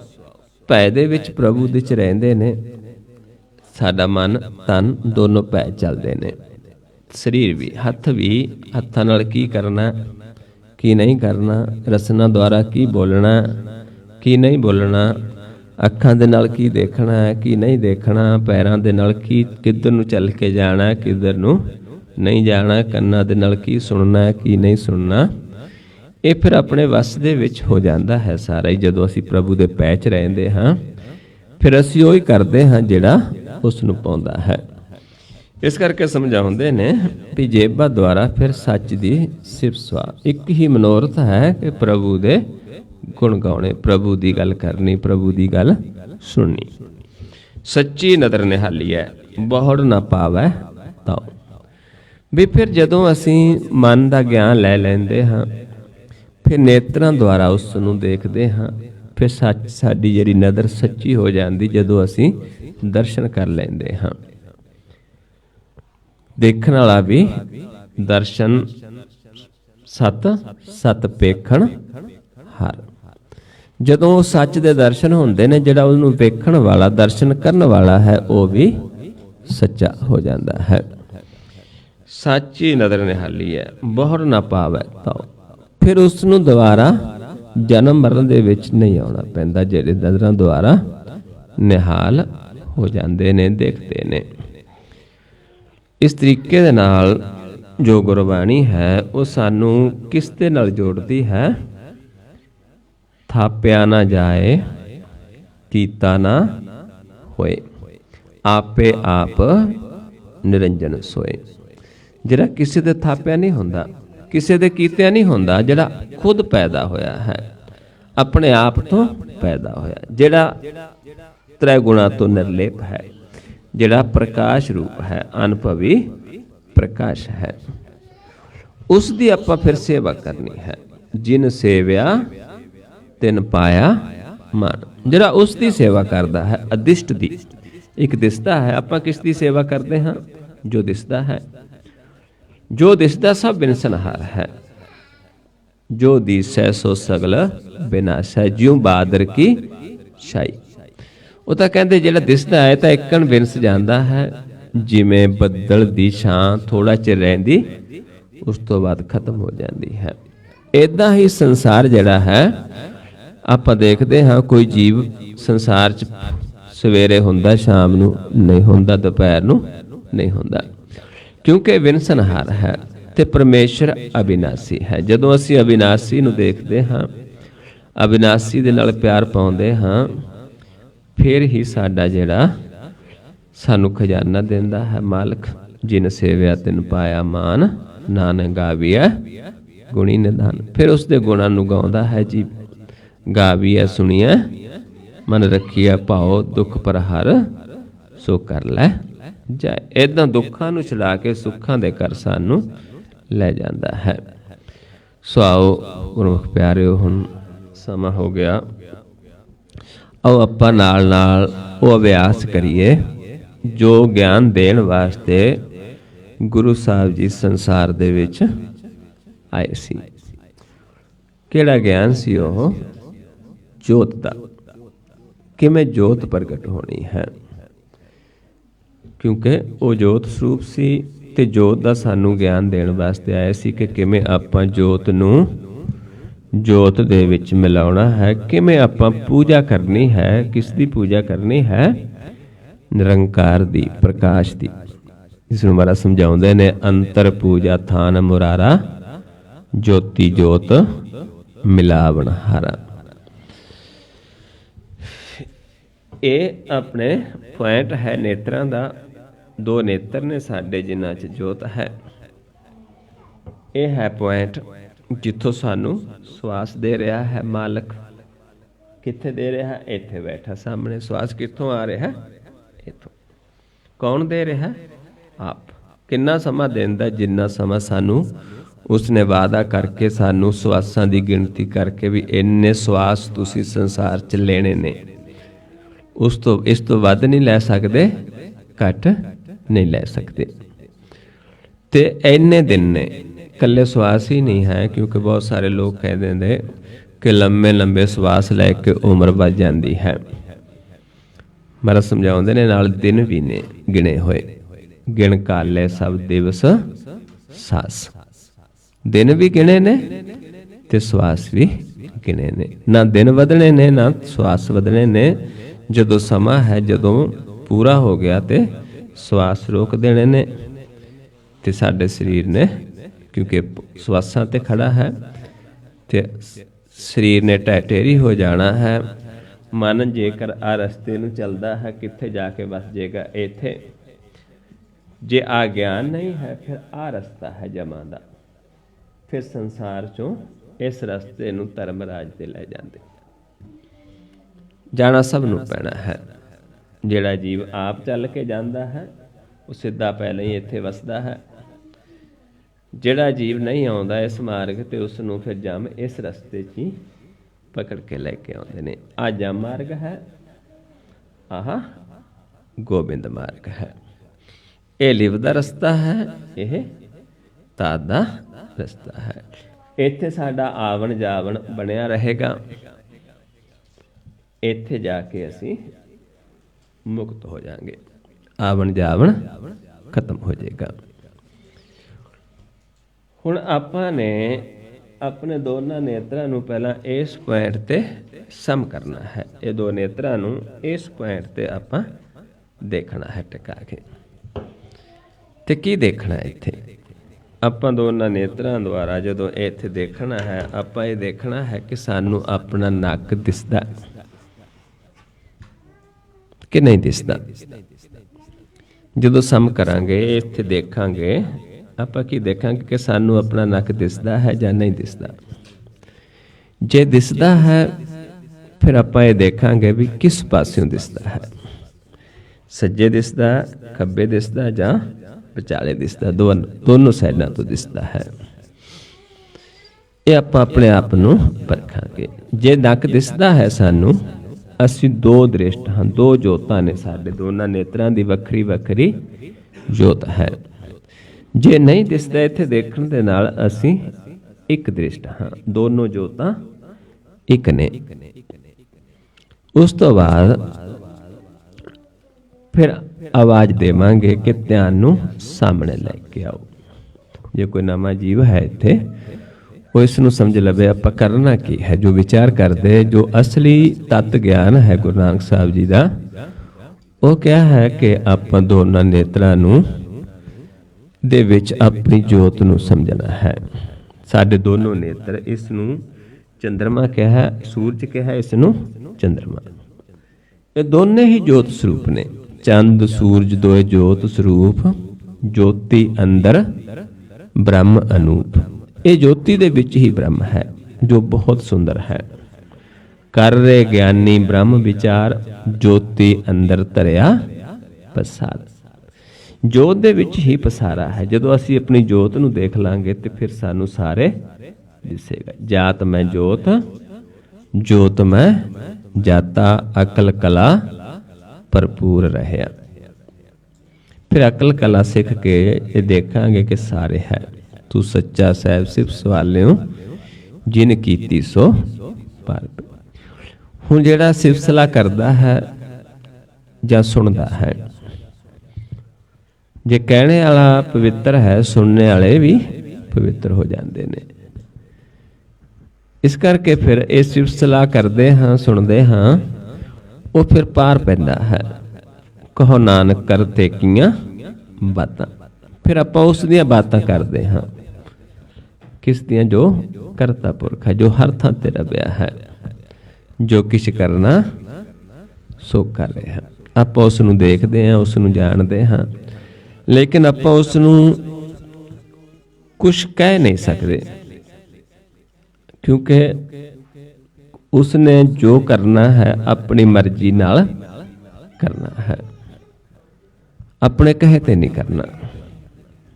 जो तिस भावै सोई करसी, हुक्म न करना जाई। सो पात साहों साहा पात साहब, नानक रहे न जाई। अपना काम हुंदा रजा च रहना, उत्थे वो कर रहा है क्योंकि उस तो सियाणा कोई नहीं है। इस करके वो जो करदा आपां उहदी रजा च रहना है, फिर सानू वो पातशाही देंदा है। जे आपां उसनूं कहते हाँ भी आए नहीं, इदां कर, इदां नहीं, इदां कर, क्योंकि फिर असीं उसदे भाणे दे विच नहीं हाँ। भाणा जे मन्नांगे, उहदे हुक्म नूं मन्नांगे, फिर वो सानू पातशाहियां देंदा है। जे असीं बहुता बोलदे दरगाह दे विच उसनूं कुछ कहते हाँ, फिर सानू जिन्हों महाराज समझाउंदे ने, जे को दरगाह बहुता बोलै नौ पवै बाजारी। फिर तो माया धारी ही कहते हैं भी, कदे कुछ मंग लिया जिवें बाजार दे विच सौदे ने, फिर तो सानू बाजारी ही कहते हैं। इस करके आपां कुछ नहीं मंगना, आपां उस दे चरनां दे नाल जुड़ना है, फिर आप सानू बिना मंगे देंदा है, पुछ के भी नहीं देंदा। वड्डी वडियाई जा पुछना दात, जदों दात देंदा पुछ के नहीं देंदा।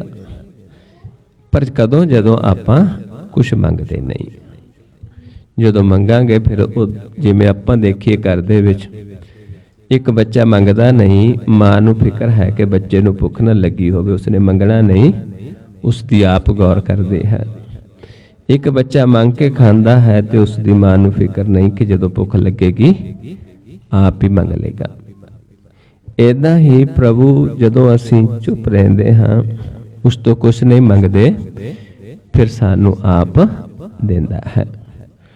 इस करके समझाउंदे ने कि आपां फिर उस प्रभु दे हुक्म दे विच चलना है, ते फिर वो जोत दी सानू पहचान हो जाती है, जिस ज्योति दे विच ब्रह्म बसिया है।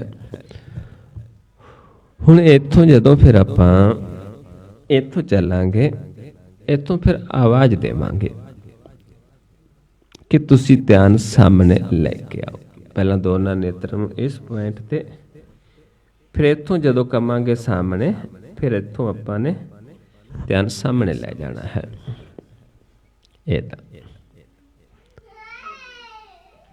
ते फिर आवाज़ देवांगे कि ध्यान नूं मस्तक मुख उज्जल होएगा। आओ नेत्र सम करिए। पहला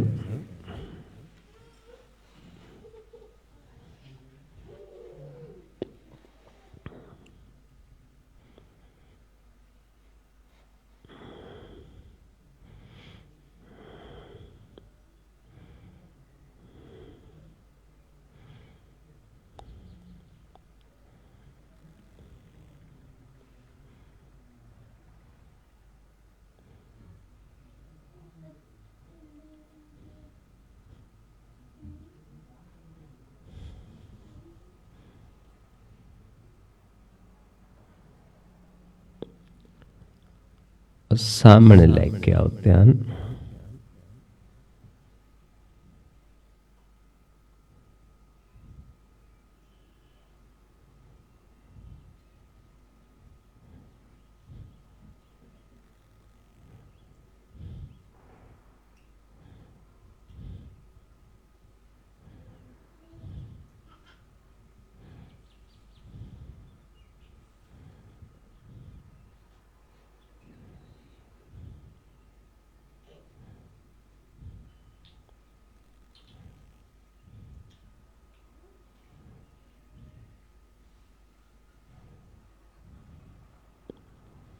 मस्तक के सामने लै जाओ, पलकां उत्ते चुक दो जी।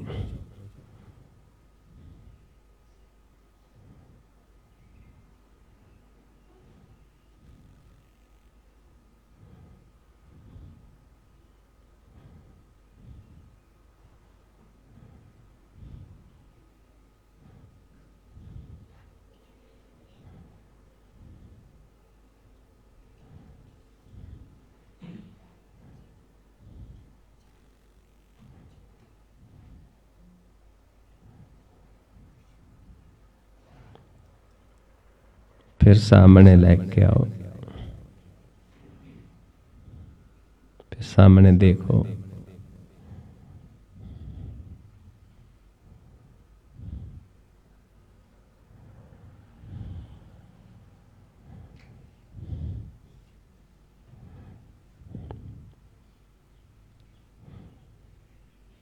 फिर नक ते सम करके देखो अपने आप नू।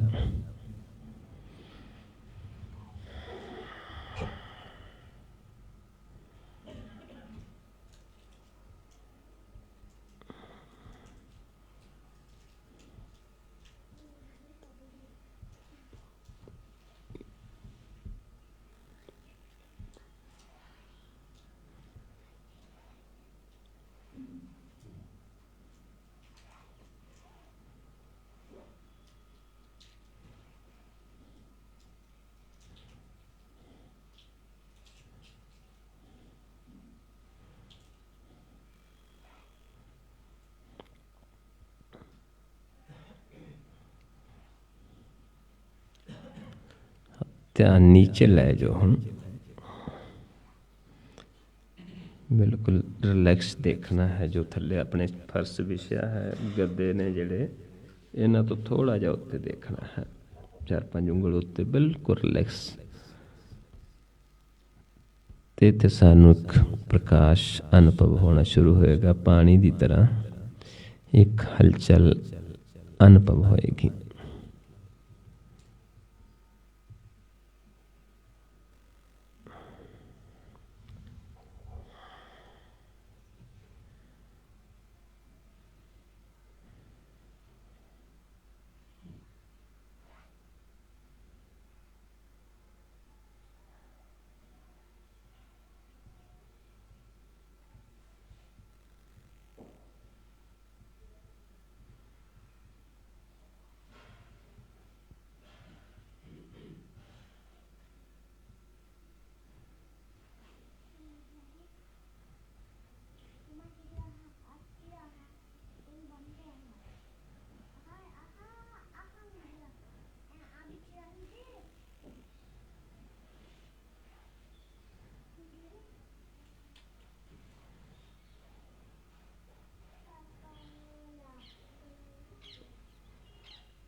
फिर सम करके देखिए अपने आप नू।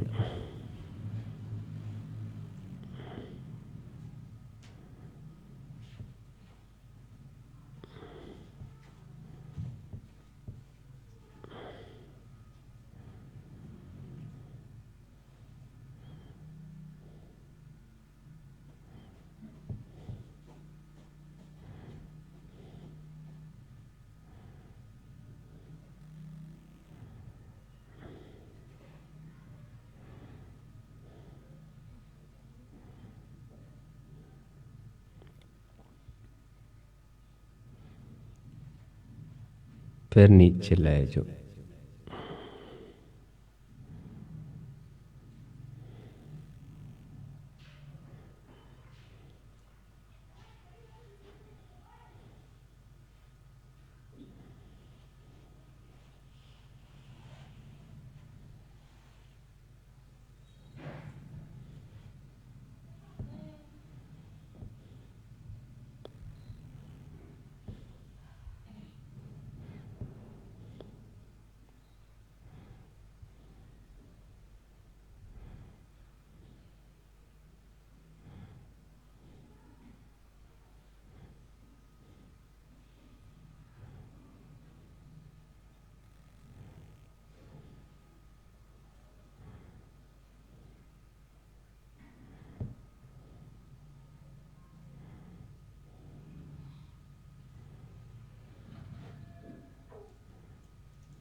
फिर सम करके देखिए अपने आप ਨੂੰ।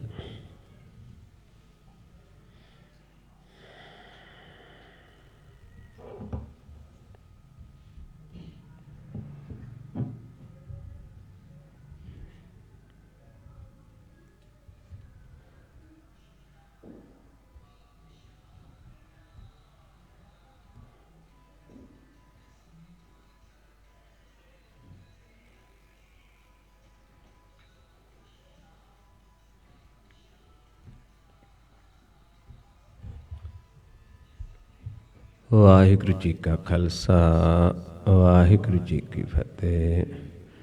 ਸੋ ਗੁਰਮੁਖ ਪਿਆਰਿਓ, ਇੱਦਾਂ ਆਪਾਂ 2-3 ਦਿਨ ਦਾ ਜੋ ਸਮਾਂ ਹੈ ਨਾਲ ਨਾਲ ਸਤਿਗੁਰਾਂ ਦੀ ਬਾਣੀ ਦੀ ਵਿਚਾਰ ਕਰਾਂਗੇ ਤੇ ਨਾਲ ਨਾਲ ਆਪਾਂ ਇਹ ਮਾਰਗ ਦ੍ਰਿੜ ਕਰਨਾ ਹੈ। ਇਸ ਮਾਰਗ ਤੇ ਚੱਲਣ ਦਾ ਅਭਿਆਸ ਕਰਨਾ ਹੈ ਤਾਂ ਕਿ ਆਪਣਾ ਮਾਰਗ ਇੰਨਾ ਦ੍ਰਿੜ ਹੋ ਜਾਵੇ ਕਿ ਅਸੀਂ ਕੰਮਕਾਰ ਕਰਦੇ, ਕੁਛ ਵੀ ਕਰਦੇ, ਆਪਣੇ ਮਾਰਗ 'ਤੇ ਚੱਲਦੇ ਰਹੀਏ। ਆਪਣੀ ਜਿਹੜੀ ਚਾਲ ਹੈ ਨਿਰਾਲੀ, ਉਸ 'ਤੇ ਆਪਾਂ ਚੱਲਦੇ ਰਹੀਏ। ਜਿਹੜੀ ਖੰਨਿਓ ਤਿੱਖੀ ਵਾਲੋਂ ਨਿੱਕਾ ਮਾਰਗ ਹੈ ਸਾਡਾ, ਉਸ ਮਾਰਗ 'ਤੇ ਆਪਾਂ ਇੰਨਾ ਦ੍ਰਿੜ ਕਰ ਲਈਏ ਕਿ ਸਾਨੂੰ ਉੱਥੇ ਚੱਲਦਿਆਂ ਕੋਈ ਵੀ ਔਖ ਨਾ ਹੋਵੇ।